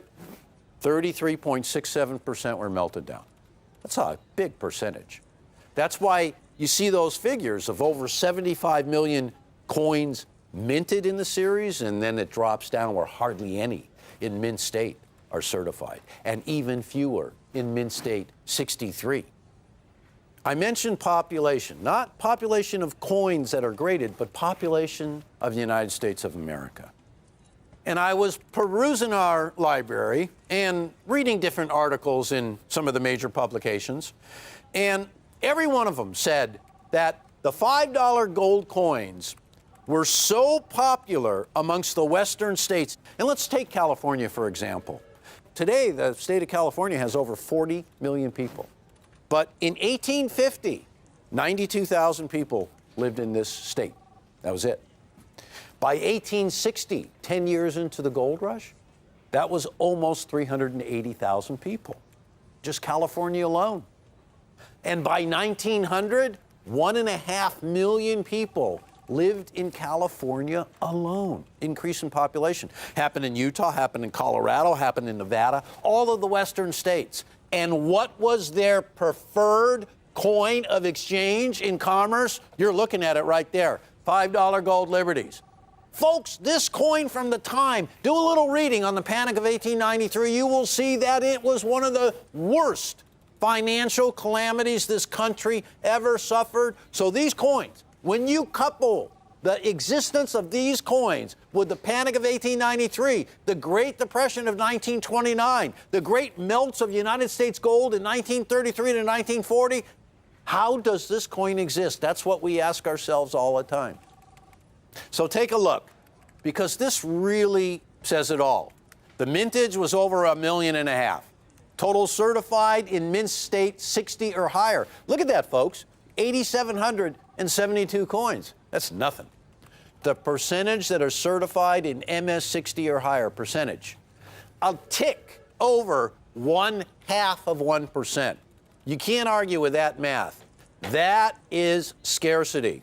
Ladies and gentlemen, Rare Collectibles TV, we are one of the leading numismatic firms in the nation. One of the reasons for that is we seek out the rare and scarce at the best possible price. So you can rest assured that we will deliver extreme collectability in grades that you are not likely to see because they simply don't exist. And we find, literally, that needle in a haystack. And when we come up with a quantity like this, I'm blown away. Mint State 63. Now, I didn't even get into coin grading and the various degrees of coin grading. That's a whole other show. But let me just tell you that a Mint State 63 coin is right in that sweet spot where you get all original luster. You get an original strike. You get a coin that looks like it did the day it was struck in 1893 that has never been circulated. I don't know how it happened. For less than $1,000. So certified, amazing luster. Let's take one more look before they drag me off the set. $995, $5 gold liberties. One of the scarcest issues is 1893, struck at Philadelphia. Hardly any exist. A lot were melted. This coin right here at $995, never going to happen again. Thank you so much for watching. Take a look at the great luster of these coins, the great price. They're live. And I want to thank you again for watching Rare Collectibles TV. You know what to do. Don't go anywhere. Thank you.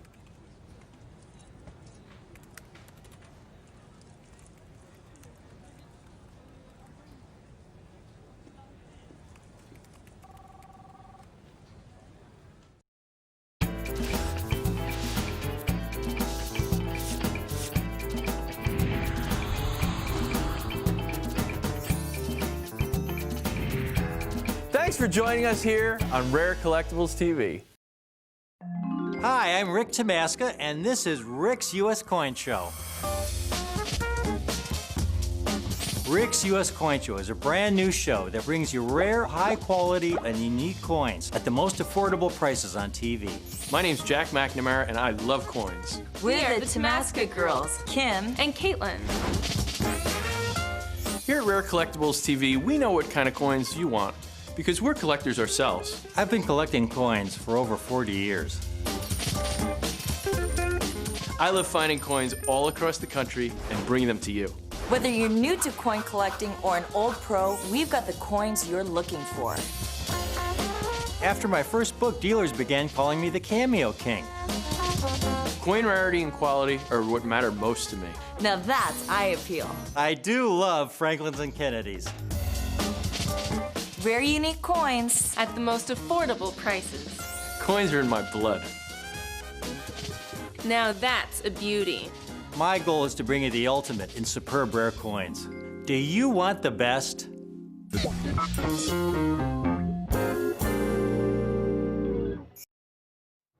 Welcome to Rick's U.S. Coin Show. Rick Tamaska here. I've got some fantastic proof Washington quarters for you today. Proof coins. Proof coins are meant to represent the state of the art, the finest possible quality the Mint's able to produce given the technology of the day. There's a lot of labor involved with making a proof coin. They polish the dies until they have a mirror-like surface. They individually handle the coin blanks as they feed them into the die. They double strike the blanks to bring out every possible detail of the design as the Mint intended. And then they individually handle the coins so they don't abrade with any other coins. So they're essentially mark-free. Nowadays, when you get a proof set, they come in hard plastic holders. You have to order them specially from the Mint. And they're truly exceptional. This is an older set. This is from the 60s. You get a modern set that was struck the last 30 years, and they truly are flawless, beautiful coins. So I'm interested in those earlier coins struck at what I call the old Philadelphia Mint, when proof coins were made the old-fashioned way. That was 1964 and earlier. After 1964, they transferred proof making to the San Francisco Mint, where they began using new technologies, improving the product. But back in the old days, at the old Philadelphia Mint, they were basically making proof coins the same way they had made them back in the 1800s. And the packaging they used, well, they would ship the coins in these envelopes. We call them flat packs. And you'd get the coins out, and they'd be in these flat envelopes like this. And the problem is these envelopes really weren't airtight, and they were also pliable. The coins would abrade against the cellophane. So they would get small, light hairline scratches. They generally be a very, very low grade. I've got some incredible Proof 67s for you today, folks, and I have them at a great price. Take a look at these. This is going to be a quick little presentation. These are Proof 67s. The highest possible grade is Proof 70. None of these dates, except for the 1964, has ever been graded in Proof 70. The highest grade these